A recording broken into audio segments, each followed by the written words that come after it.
سلام تخطاتلتنا زي channel كما يتخونو نصبوك تكونو ناي ووترو تمنيتنان بحقنانيو لومون كم ووترو أقدست يوم زبلنا يوم عبيت زيناتات وسنت زيناتات كنفلطوم كنمهارلوم كنستوعلولوم زل الناس بلنا يوم تحسوتات حزنانا باهم قريبنا لنا كم ووترو كسام موداتا مسانا كتكتلون بس كم توترو تقبل ود ما لايك مقبار شير مقبار سبسكرايب مقبار قال لهم دما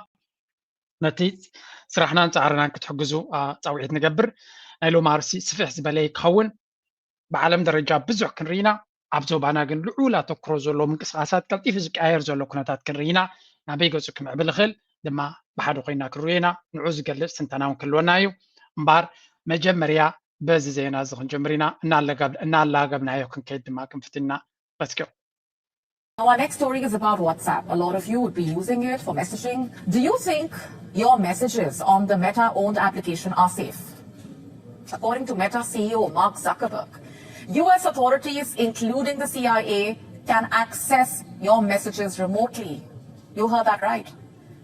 The CIA can access WhatsApp.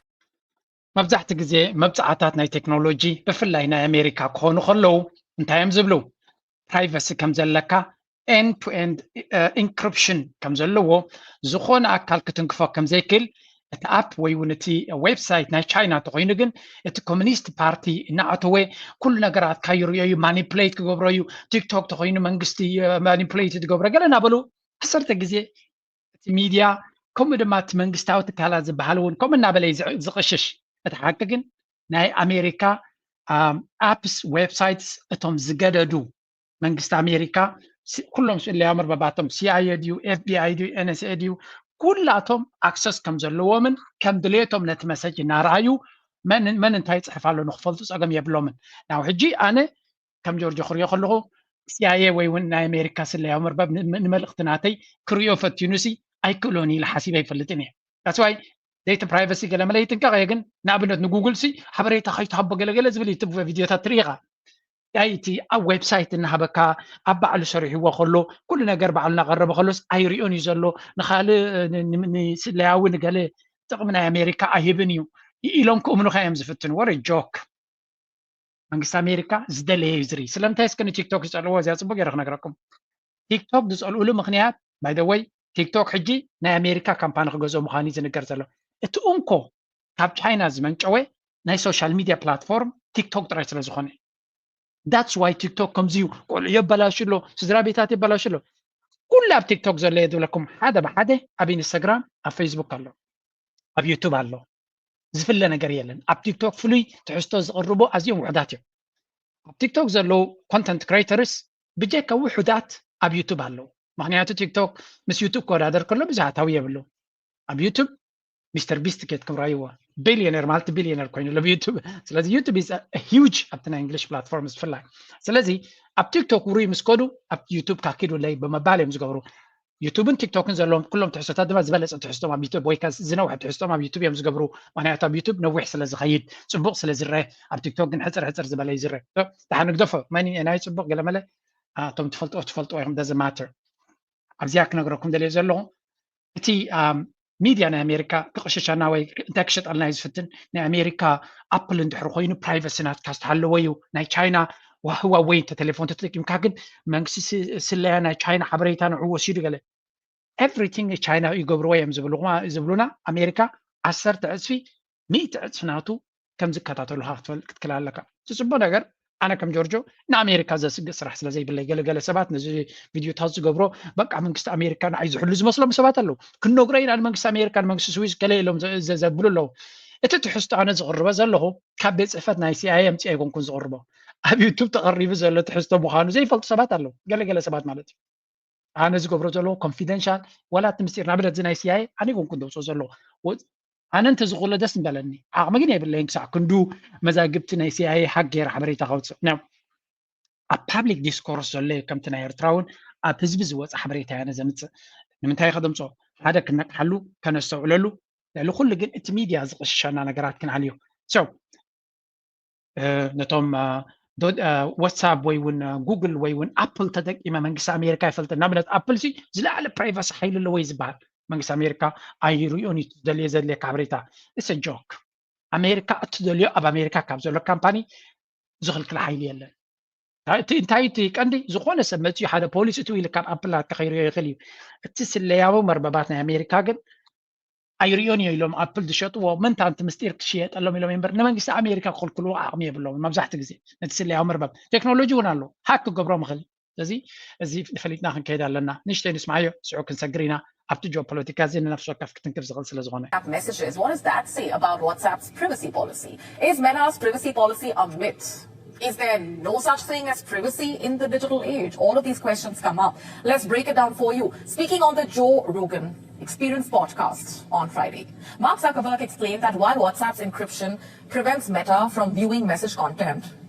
it does not protect against physical access to a user's phone. His comments came in the context of a question by Rogan about Tucker Carlson's quest to set up an interview with the Russian President Vladimir Putin in February last year. While speaking about finally succeeding in talking to Putin after 3 years of failed attempts, Carlson blamed the US authorities, namely spied on him by tapping his messages and emails and leaked his intention. So حجي انتايو تي تقبر زلو ملختي تي نايميتا CEO كاريكم من مخانو مارك ساكبرغ ابزسنيو زنديو تي ناي CEO ناي ميتا اب جو روغن زبحال انترفيو غيرنير نسفح بزح مسيرات وناوتيو مسيرات يكون ساقدس حبريتا بزعبا فيسبوك دما بزح لو تقبر مخانو ميتا مالتي فيسبوك تناقدم ناي تحدى بلاتفورم تراي ميتا مالت انستغرام فيسبوك ماسنجر واتساب بملوم زيوم ابتناتو صلال زلويم تريدز تبحال ونا لو ناي كم تويتر عينت مالتي كم اكس سلازي انتاي زبل زلو اتي حبريتا منكس امريكا دلي تخركب كم زخلن نعوك خلكل زخل اتونكو انكريبشن يعني انا نبلو زلنا اند تو اند انكريبشن كنبر كلنا او واتساب نحنا تراينا خنريو زين خلت تملختناتكم كم كامبانيزي اتملخت سخات صحفو اي نرينا زلني يزبل زلو ستيل very difficult to digest عين ريوني ناقبل كله اوكي كريو ون بزيا كيلو مخلي كم كامباني كتري خلها وحفشا جن منكس امريكا دلي تخبر غليو محجي كارلوس تاكر كارلسون استبحال غازيتنيا بس بوتين انترفيو كجبر حسب كل جينا نتملختنا تفليتهم تسليا عمر بابنا امريكا انصارو زغونه تبقسو غيرو ميرم نعو كبر كله زوصو حكي ስለዚ ኣብ ወሳብ ፍሉይ ግብረ ሽበራዊ ነገር ክትገብር ትሓስብ ዘለኻ ንዓኻትኩም ከተባብዒ ኢለ ይኮንኩም ግብረ ሽበራ ኩሉ ግዜ ኣብ ቀይድካ ትኽእል ኣሎ ግን ካብ ብወሳብ ጌርካ ገበናት ትፍፅም ዘለኻ ወይ ቴክኖሎጂ ወሳብን ገለ ተጠቂምካ ኣንጻር ኣሜሪካ ዝኾነ ትገብሮ እንተለካ ጅስታ ተጠንቀቕ ጥራይ ክብለካ ዝኽእል ናተይ ኣንጻር ኣሜሪካ ወይ ገበናት ትገብር ዘለኻ ናተይ መጠንቀቕታ እውን ዘድልየካ ይመስለኒ ግን ኢን ጀነራል ኣሜሪካ ወሳብ ናታ فيسبوك يوتيوب نزيوم كتعصو خلها غرغرغر يا تبل امريكا كمنغست امريكا سلامتاسكي كقاصرو خاص لزي كل يوم نتشاينا دصلوا كم شيطان غيرهم كغلصوا زفتنو نيرتراون تو سم اكستنت كم شيطان زغلصوا سلامتايو تكنولوجي ناتهم سلديت تقم زلا حجي انترنت حماق يبلكم يلغون بسنك انترنت زي مهلاوا بافريكا هاجراتنا افريكا كندي خسره خمس زلوا زيات رايك نغركم يشعو افتي جو بوليتيكا كاتي سفح ارستون كلوني ابزيا let me give you one topic اتي بسنكتي تكنولوجيتي زي انترنت بحال ناتقرارته كندي سبي خسر كم زلو زي سمعوها an internet problem in Africa that has turned out badly for its economy. As per a new report, Africa lost over $1.5 billion in 2024 due to government-imposed internet shutdowns and social media bans. This figure is around 20% of the total economic loss due to digital outages worldwide. From conflicts to protests and political tensions, nations across Africa imposed internet restrictions. Our next report gets you all the details. So, internet مالت حماق مالت هيكون. Internet is something that's powering the world. زي internet إذا زبنزل لنا يقط نبرون كبير. ترديهم لهم نزي نجار زي العلماء نمزردون نجار طلعانة كلهم business ناتي أب تكنولوجي استمركوسيهم. every business رايدو بس internet connection الله. internet أبزي بقول عالم كنا برايكلني يعني لك كاب عسى كاب بحر زوج أيو. internet is the blood دم oxygen ناي تيزل لنا business أنا بابراني. زي clear نصر كون منها. أنا زي نبرم خالص كنا قراي دلني إنترنت حماقي إلى نسب بما نمكم قص دلني إنترنت هذا زبالة أنا قاري لك إنترنت يكون تكنولوجيا انتهى زبلانة بلح كارا أبغى زاك شنو خسرح كلها بلح كارا خط دلني قديم كارا زل سبيل بلح كارا جن أتقاعم مختلط لك بلح كارا جيجا تقاعمه ويون جيجا تتقيم كلا حدا جنيايو لك كم إنترنت دما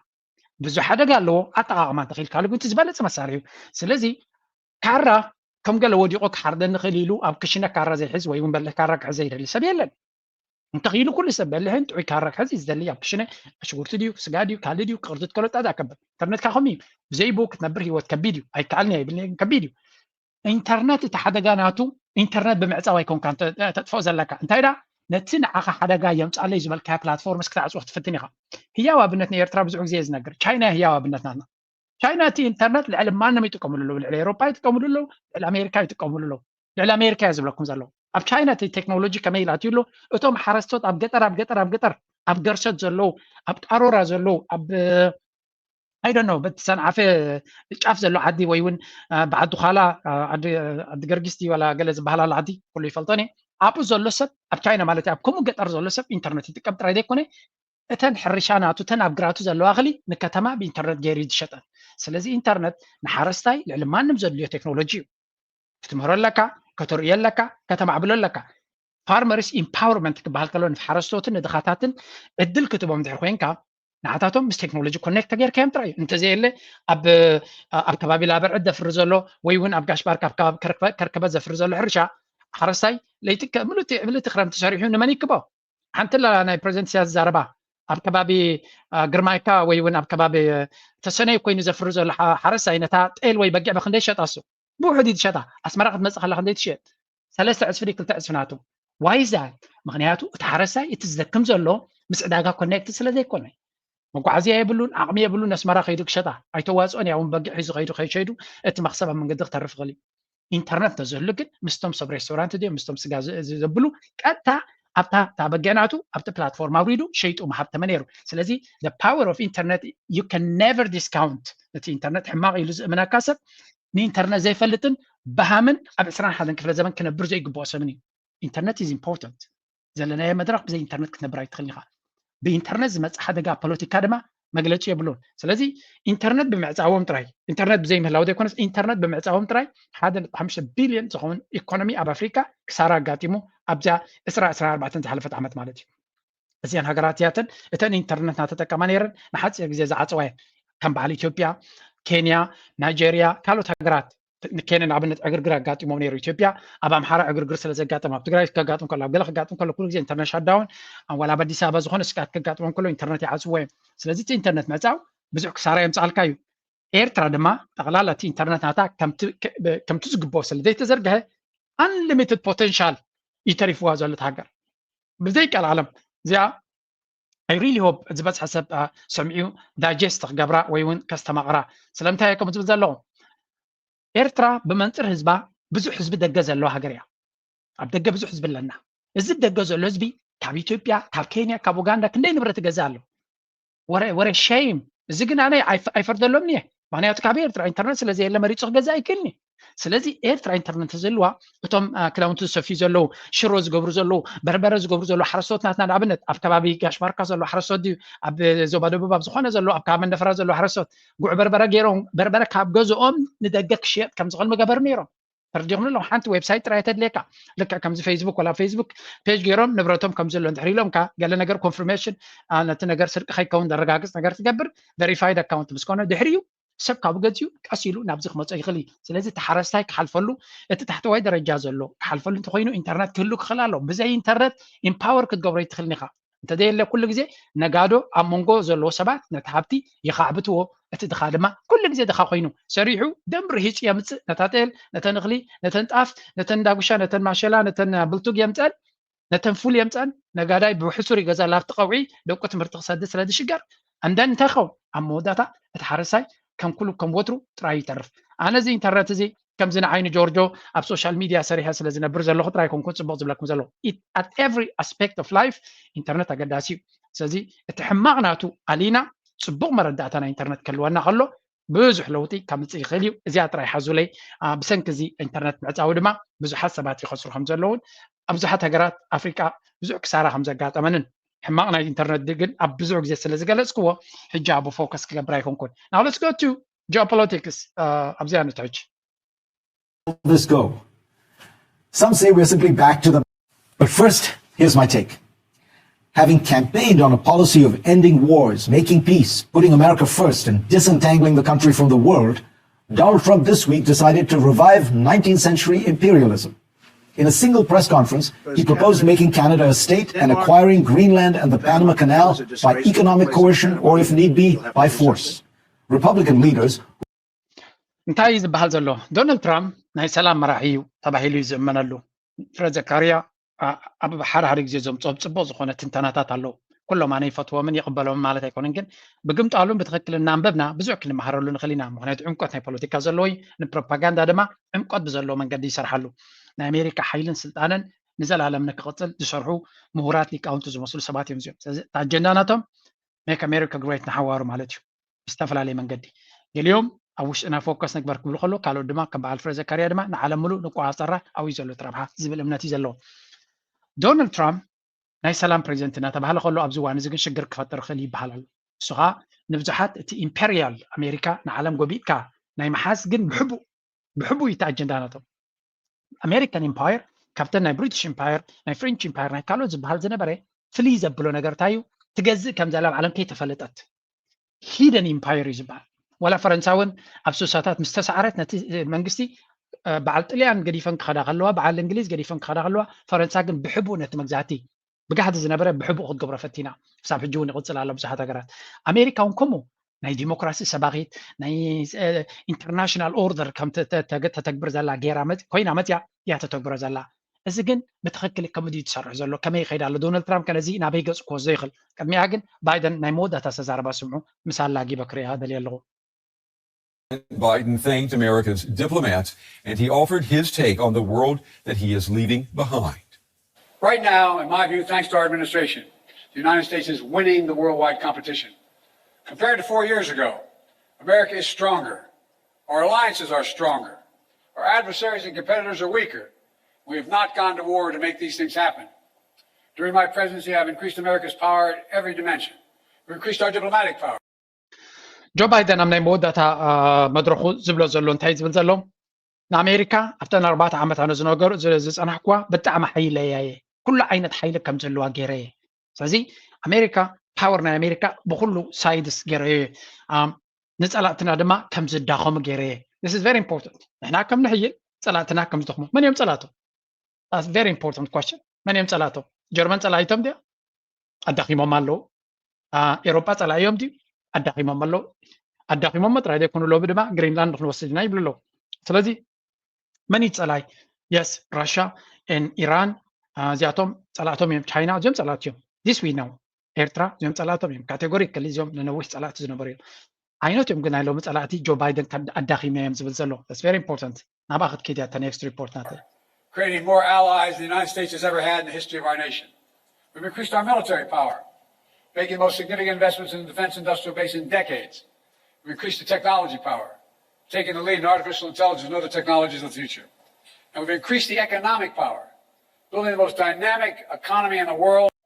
እንታይ ይብላ ኣሎ ኣብ ኩሉ ዓውድየ ድማ ንኣሜሪካ ሰሪሐላ ይብላ ኣሎ ሓደ ኣብ ቴክኖሎጂ ኣብ ቺፕስ ንቅድሚት ከም ንኸይድ ጌርና ኩላታ ዛረባ ዘሎ ብግምጣላ ነገር ኣላታ ንሕና ንቅድሚት ክንከይድ ከለና ንፀላእትና እግሮም ቀርሲምናዮም እዩ ዝብል ዘላ ይዛረብኒ ንስሕና ብቴክኖሎጂ ክንቀድም ክንጎይ ከለና ነቶም ፀላእትና ግን እግሮም ኣብ ምስባር ኢና ንጓየ ነርና እዩ ጆ ባይደን ዝገበሮ ነገር የለን ተንኮ ዝገበሮ ኣብ ቴክኖሎጂ ብፍላይ ኣብቲ ናይ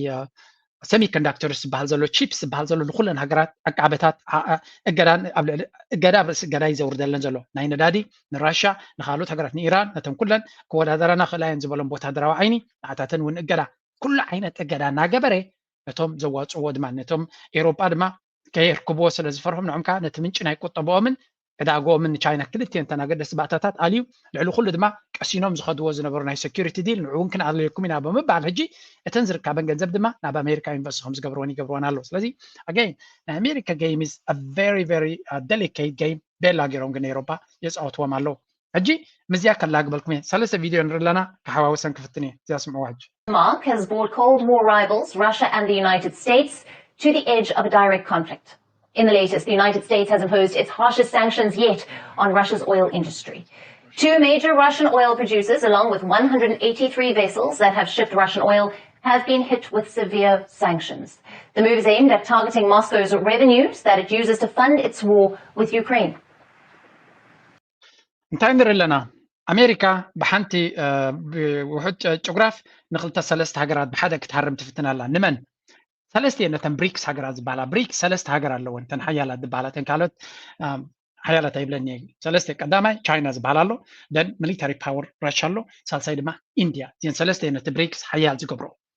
سلستين استأساسر كتبالو مجمريا راشا زبالة هاجر نتي قطبا نايتن كلتين هاجرات بحصور ندادي ويون بوحد برجو ندادي غاز النهبه زهبت من زنبرسي سلازي اكزاكتلي زنداد زناب زين هاجرات زخي زنبره اجراغيرو هري مملو سلازي راشا حرم علينا نبلو نهندي صبوق يرا مسمار وجيهم لالو انا يت بزح تاوني يرو حبزي بزح سيف تقبر نيرا راشا هند هري مملو كالاي ني كارم واي كلوني مخنياتو يس محرمتينا تشاينا جن تشاينا اوريدي اذا نغراتي نوح قتيل ناب هند تارجت بمقبارو طريت فلينات ناتو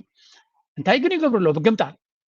سلاسين هاجرات بحنت نغري هرموم سلو زلو دن ات بلوك ناتوم ممليس عمقت نكلو انتي كغبريم كمي غيرنا كاب غدانا امريكا كنوص نخل زبل حتى ويون قدل ويون نطبي نكحيل كغبريم اكزاكتلي تا امريكا تخطلو زلا بوليسي نكلن هاجرات نخوصا كابتي زلو شجر كمي غيرنا خابص نغلاغل نخل اسمعي هجب زي with Ukraine. They will have profound effect on the growth of the Russian economy and make it more difficult for Putin to conduct his wars. It is probable that gas prices could increase as much as 3-4 cents a gallon, but it's going to have a more profound impact on Russia's ability to continue to act in the way it's acting in the conduct of war. Putin's in tough shape right now, and to continue to do economic. Impact Moscow's top oil customers, India and China. Beijing is the world's largest oil importer, and New Delhi ranks third. The newly sanctioned tankers handled over 530 million barrels. Impact Moscow's. So زين كلتا هاجرات هندن تشاينان أمونغون زلو زمدنا كم تزدلي أيكونن عمق زلو جن أمريكا بتخطلو زلا بوليسيتات ممليسن تقرارباي قدالوا ممليسن ناتفتوا قدالا أنت أنت بو حنت ريبورت جرت نير كونكت قبل. So again the question rises تحطوا حجون انتايز غونزلو أمريكا تخطو زلا من قدي أبحث إرجزي كعوتها زخليو أب لونج ترم جن نتوم صلاتناتهم ممليسهم نتوم صلاتينا زبلوم زلو كم دما صلاتنا بزح يخد سلو زلو أمقتنا وسخي خيدالو أتي جرا أبزيا قدم ملاسي أبيرترا حنتي أرتيكل وتيانيرا حنتي بوست جيرنير دكتور فوريسوس حدا كابتي أبيرترا قال كابتم دس زبلوني أقدس حبريتات نتكونتات نعم ببي بعمقت بوست قبر زغل سبيو I think قبل اللي تسرحوا قال لنا قرأ كمزي عند زوابون أنا دسم بالإنه مخنياتهم number one credible سبيو بكعزلوي مهوريو بزح in depth analysis كبرزغلي قال لما نتعلم ندخل زلان نتزبي كتمرق تكلا لك نتزبي كتنكو حق تكلا لك من كهذا ما دونجيز ولا حبريتات يكون exactly while it happens ناقات ما خلو زا شارت زي بوست جرنيرو إذن أي حزب مثلا زلوا بينكز مثلا زلوا روزا زمسل حبر زلون كلن تير ثلاثة سال سايد رجع قدا زلون هجراتين إيرتراد ما بسنة زلا نايمتاي قدا يزي US to curb global chip shipments تكنولوجي نه هجرات نكيم معبل تمسرت نايت تكنولوجي chips معبول تكنولوجي كله كا معبول chips كاتوك خلاله تمجمريا متأنتي معبالة نايت chip ناتكا تكنولوجي ناتكا بو إذا حصر قلت باور ناتو حيل ناتو قل ملناتو سلازي معبول تكنولوجي نخير غباز عقات زلو هجرات مني China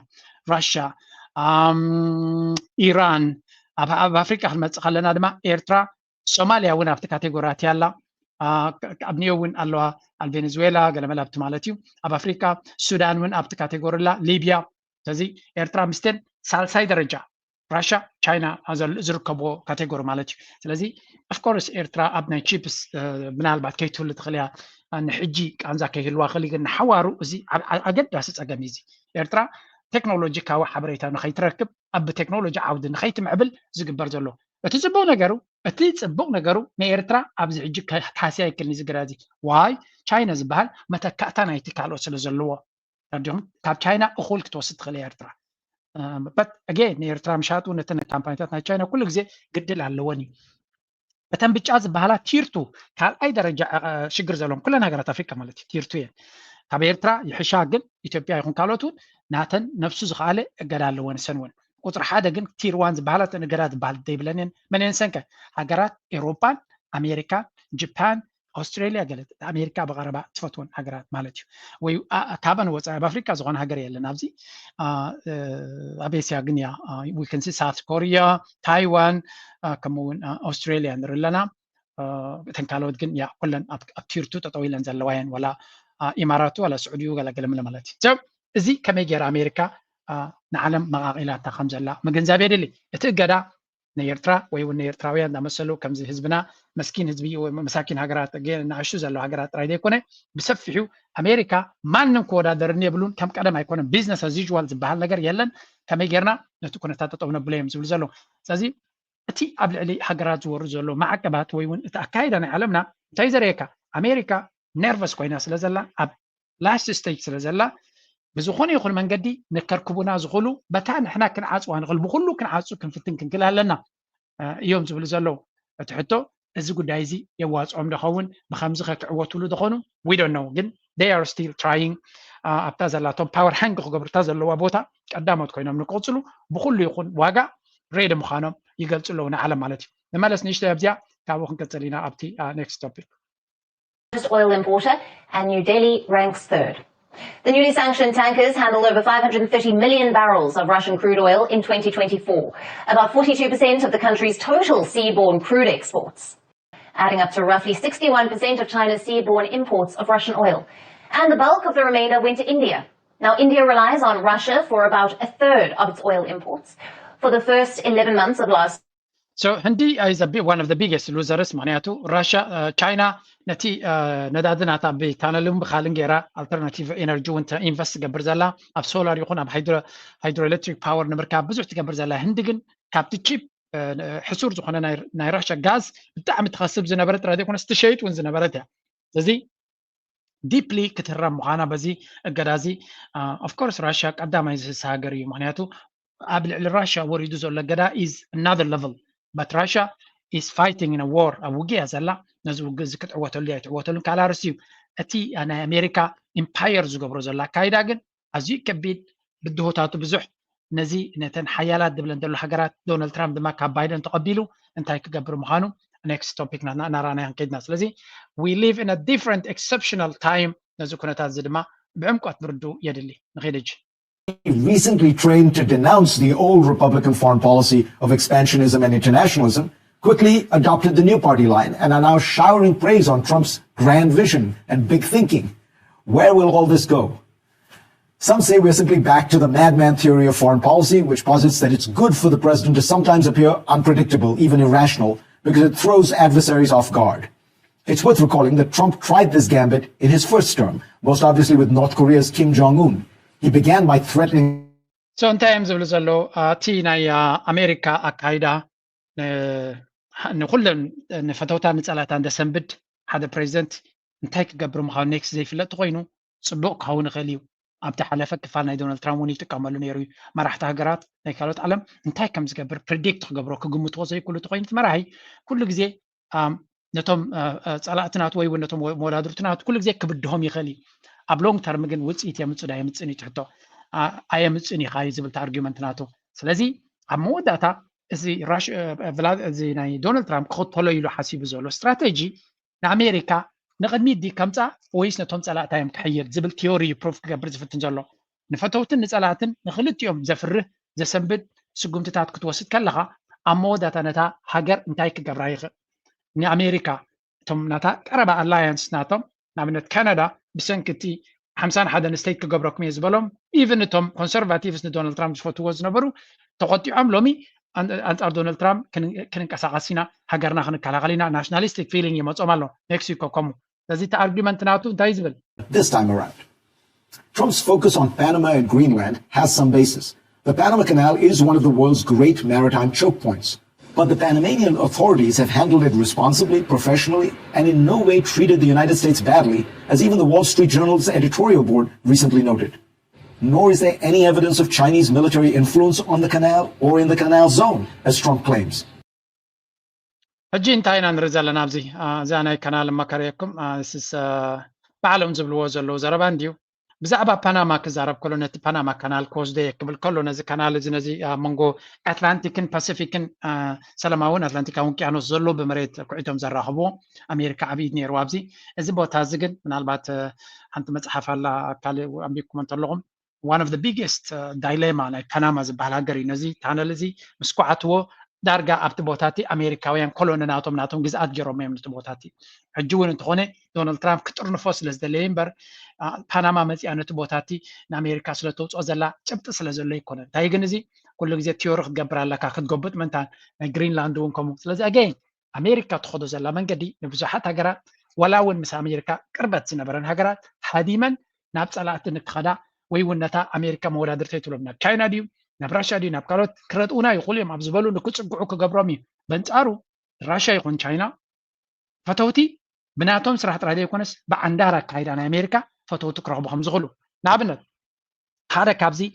ኣጋጢሙ ዘሎ እዚያ ስሙ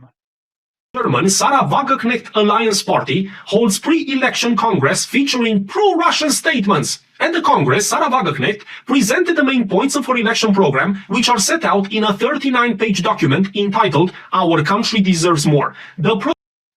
Again, ካልኣይ ፓርቲ ኣብ ጀርመን ንሕና ምስ ራሻ ዘለና ዝምድና ብቁልጡፍ ክንዕርዮ ክንክእል ኣለና ዝብል እዩ ሳራ ቫገንክኔክት ትበሃል ናይቲ ፀጋም ወገን ኣብ ጀርመን የማንን ፀጋምን ኣብ ኩሉ ዓለም የማንን ፀጋምን ኣሎ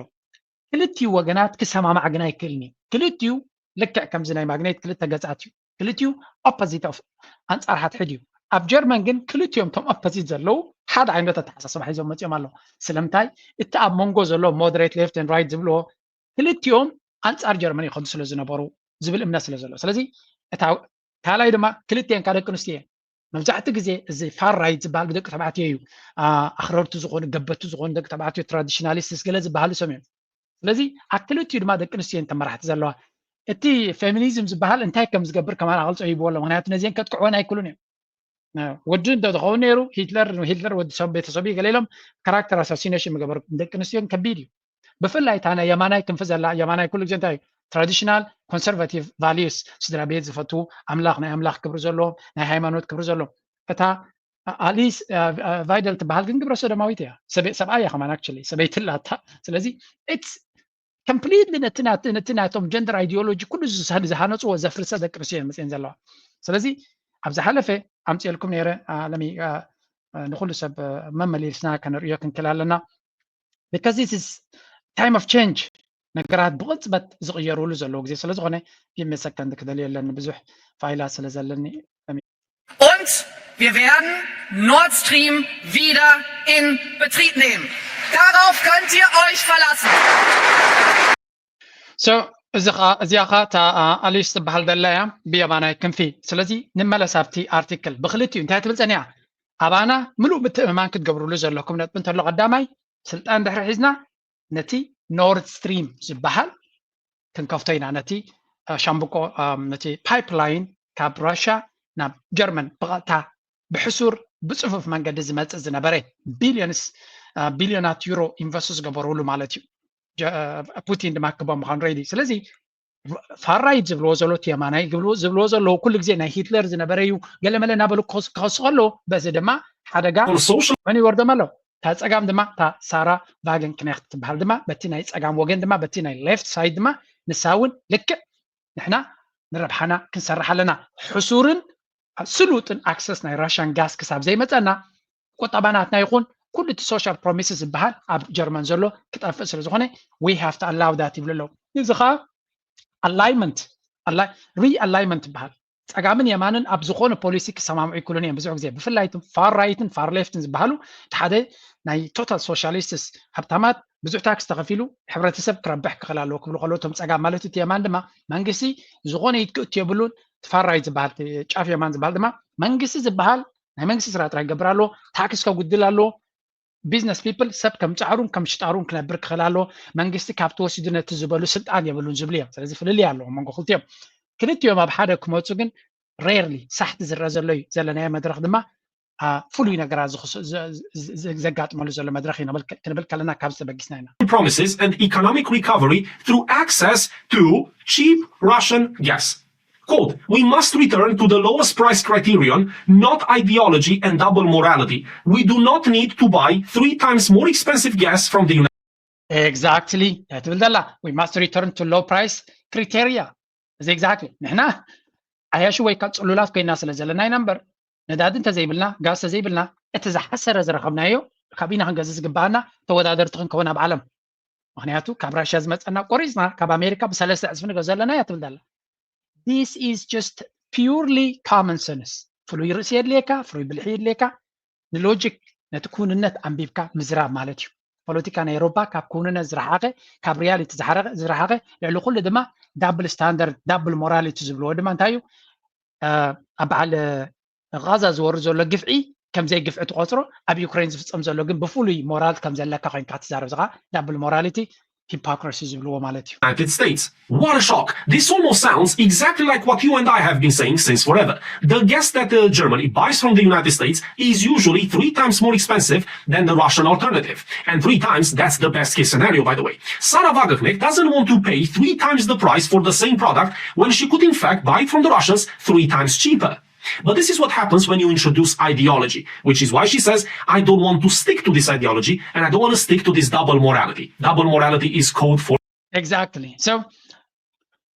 we live in an exceptional time. أفلو إجزينا نبرز لنا تنقحتنا حبرتسبنا هزبي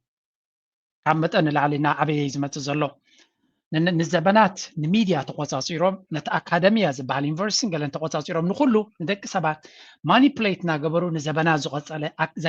أكايداناتهم كمعتنا معتي نحاجة جيد ما تزلو زيد ما انتي فترالو حدش تريو نكحت بزلا على درجة نكقص اللي قبرالو إذا نعلمنا العلا قداسنا كلويو من البات تابزي نزار سيزي كول حلنا زغ. For those folks who are watching who are not in Bitcoin or are thinking about buying Bitcoin at these prices, are you saying that this is a fair and good price to get in, or are you saying wait because you think it's going farther? I think because now, post-halving and now Bitcoin's becoming a lot more relevant, and I think maybe the regulatory overhang is diminishing, that there's a lot of upside from here, yes. I think 6 figures is still possible for it before the end of the year, yeah. Tom Lee, Fundstrat, Capital CIO, head of research. I do remember you sort of being positive. زي نريو ዘለና ሓደ ካብቶም ገምጋም ናይ ቢትኮይን ብዙሕ ግዜ ትክክለኛ ገምጋምና ገብረ ዝመፀ ክኢላዩ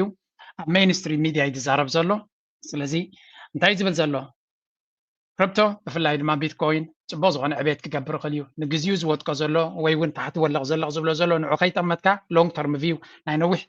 ትዕዝብቲ እንተለካ ልዑል ኣገዳስነት ክህልዎ እዩ ስለዚ እንተኽኢልኩም ካብ ዘለዎ ዋጋ ንታሕቲ ክወርድ ይኽእል መሊሱ ክወርድ ይኽእል ኢደ ዝማተር 9,000 በፂሓ ትብል ነይራ ትበፅሓሉ ግዜ ኣሎ ክወርድ እውን ይኽእል ኸውን ግን ንላዕሊ ሹት ክገብር ስለ ዝኽእል ኣብ ታሕቲ ክወርድ ከሎ it is a buying opportunity ናይ ምግዛእ ዕድል ኣለካ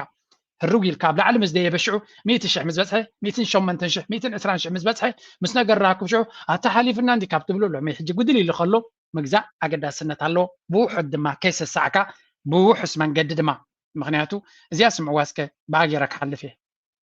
Bitcoin, does that change significantly under a Trump administration? Oh, for sure. And again, I always make sure you separate Bitcoin from blockchain. Okay, so Fair. Bitcoin, different deal. I was a skeptic of it initially, but a couple things people said to me. One, somebody who lived in Israel said, my parents and grandparents had their money taken away by the government. They will always keep a portion of their savings in Bitcoin. And then I had actually an employee who lived in the Middle East and said, if I say the wrong thing, I can have my accounts frozen. So I always keep a percentage of my earnings in Bitcoin. And obviously in the kind of key, because they can keep it protected. So if you grow up in a society where you feel your money's safe, you think that doesn't make any sense. And why should this external currency come in? But if you actually think that there's a lot of the world that would like that safety and control, you can see where Bitcoin has a lot of opportunity. And then blockchain, again, it's a technology. I would blockchain. Okay. እንታይ ትብል ፀኒሓ መሲልኩም ሓደ ኣብ ዘበነ ዶናልድ ትራምፕ እቲ ክሪፕቶ ስፔስ ላይ ክኸውን ይኽእል ዝብል ክዓቢ ከም ዝኽእልን ቫልዩ ናቱ ክውስኽ ከም ዝኽእልን ትክክለኛ ወይ እውን ፅቡቅ ዝኾነ ሬጉላቶሪ ሕጊ ክወፅሉ ከም ዝኽእልን እዩ ዝንገር ዘሎ ዩዝ ዳት ኢንፎርሜሽን ካልኣይ ፅቡቅ ዘረባ ተዛሪባ ነይራ እዚኣ ኸ ቢትኮይን ሰብ ዝገዝእ ብፍላይ ኣብ እስራኤል ኣነ ቤተሰብ ኣለኒ ወይ ዝፈልጦም ሰባት ኣለዉ ኢላ መንግስቲ ገንዘብካ ክህግረካ ስለ ዝኽእል ኣብ ካልእ ዓለም እውን ኣብ ኤውሮጳ እውን ይገብር እዩ ኣብ ኣሜሪካ እውን ይግበር እዩ ዲባንኪንግ ዝበሃል ካብ ባንኪ ብሎክ ክገብሩካ ኩሉ እዮም ከምዚ መንግስቲ ኤርትራ ኣጊዶም ኣለዉ ንብል ዘለና ንግለ ሰባት እውን ይግዱ እዮም ስለዚ እቶም ለባማት ገለ ክፋል ናይ ገንዘቦም ብቢትኮይን ገዚኦም የቐምጥዎ እዮም ሽዑ ናብቲ ናትካ መፍትሒ ጌርካ እንተ ጌርካያ መንግስቲ ክቆፃፀሮ ይኽእል ዝኾነ ይኹን ሓይሊ ኣብ ኣፍሪካ ይኹን ኣብ ኤስያ ኣብ ዝኾነ ይኹን ዓለም ኣብ ኤሮጳ እውን ከምኡ እዩ ገለ ገንዘብካ ብንቅሓት ብፍልጠት ኣብ ቢትኮይን ጌርካ ሽዑ ድማ ካብቲ ናብቲ ወለት ናትካ እንተሰጋጊርካ መፍትሒካ ፅቡቅ ጌርካ ተሒዝካ መንግስቲ ገንዘብካ ክትንክፈ ይክእል ያው ዘሎ ኣብ ዝኾነ ዓለም ኬትካ ድማ ከተውፅኦ ትኽእል ኢኻ ስለዚ እቲ ዝበለፀ ፓወር ናይዚ ቴክኖሎጂ ነዚ ዝጠቅም ብዙሓት ሃገራት ብፍላይ ኣብዚ ፍሪ ማርኬት ዘይብለን መንግስቲ ድማ ሓይሊ ዘለዎ ገንዘብካ ክግር ዝኽእል ተኮይኑ this technology is very important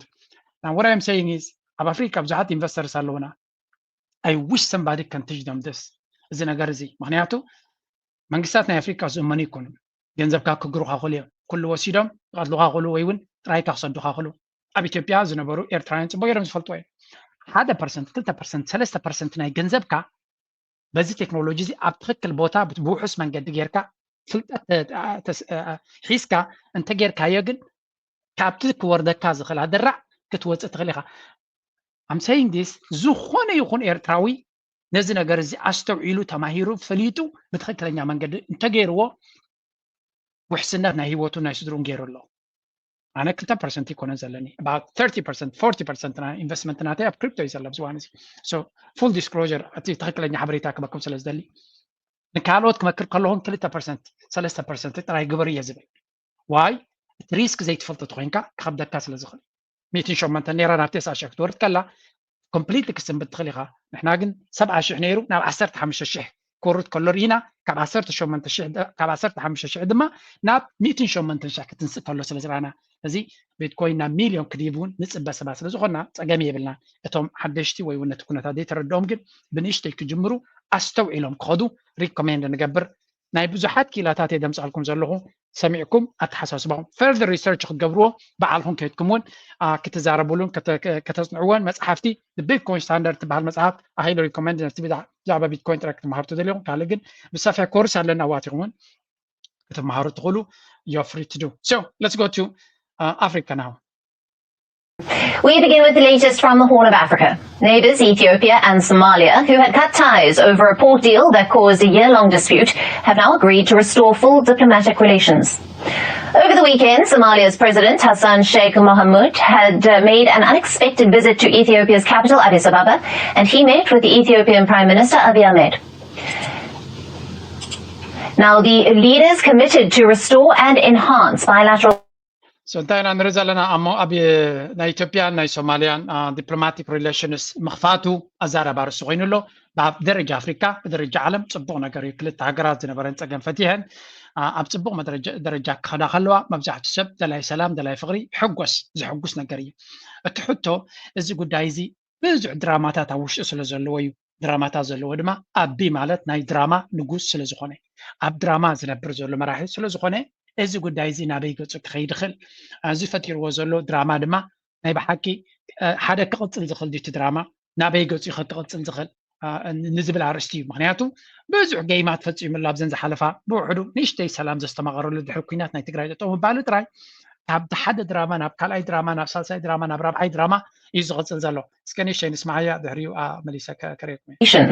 However, this latest peace push comes after months of threats and tensions. Ties between the two Horn of Africa nations deteriorated after Ethiopia last year signed a deal with Somalia's breakaway region Somalia to expel Ethiopia from a UN-backed peacekeeping expected to be sorted out. Days after Mogadishu and Addis Ababa signed the Ankara Declaration, their troops engaged in a deadly clash. Somalia accused the Ethiopian forces of attacking its not yet solved. The country's foreign minister Okay, እዚኣ ክንሰሚዕና ኣብዚኣ ሓንቲ ኣገዳሲት ምዕባለ ኣላ ምክንያቱ በቲ ሓደ ድማ እንታይ ይክበር ኣሎ ኣብዚኣ እስከ ስምዕዋ ties with Somalia. While the Somali president made the abrupt visit to Ethiopia over the weekend, the country's foreign minister attended a meeting in Cairo with Eritrea and Egypt. Now, both of these nations have troubled relations with Ethiopia and have forged an alliance to counter it. The Egyptian minister declared that it will not accept any military or naval presence in the Red Sea from non-bordering countries, and these comments are seen as a reference to landlocked Ethiopia, which is exactly. ኣብዚ ርክብ ናይ ሰለስተ ሃገራት ናይ ሚኒስተራት ርክብ ናይ ሚኒስትሪ ጉዳያት ወፃኢ ርክብ ኣብ ካይሮ ዝተኻየደ ሚኒስትሪ ጉዳያት ወፃኢ ናይ ግብፂ ብንጹር ዝተዛረበ እንተሎ ኣብ ገምገም ባሕሪ ዘየላ ሃገር ኣብ ቀይ ባሕሪ መፅያ ኣብ ደገ ባሕሪ ንኽትቆፃፀር ኣይነፍቅድን ኢና ኢሉ ንጹር ቋንቋ እዩ። ኣብ ሶማልያ who is the boss?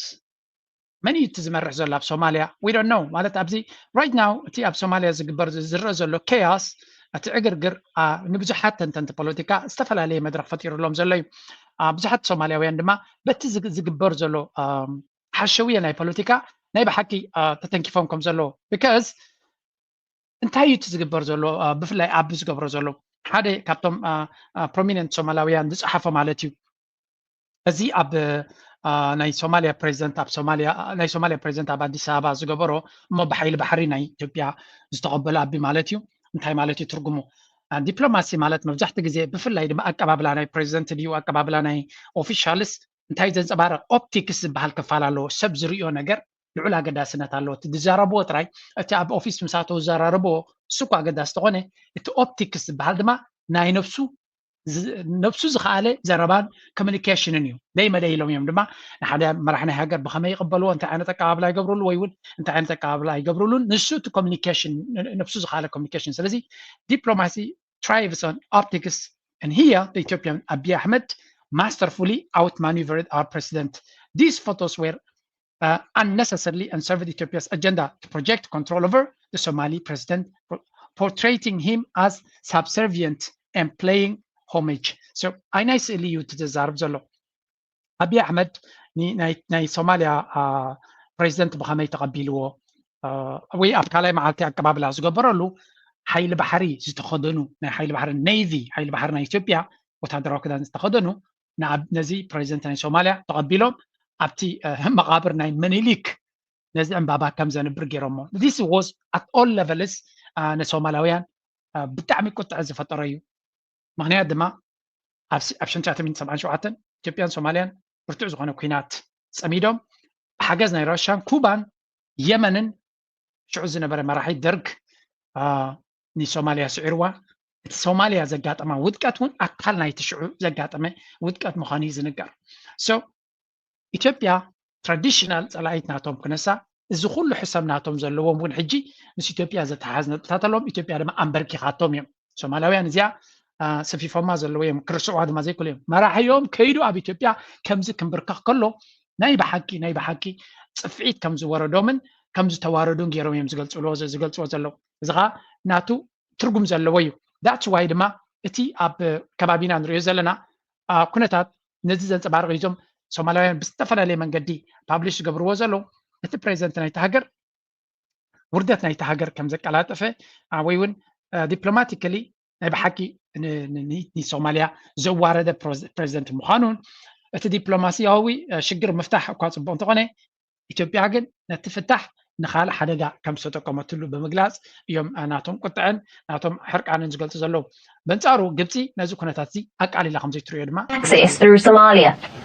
So will ties with Egypt create trouble for Somalia-Ethiopia rapprochement? Or is it really the end of the ongoing dispute in the Horn of Africa region?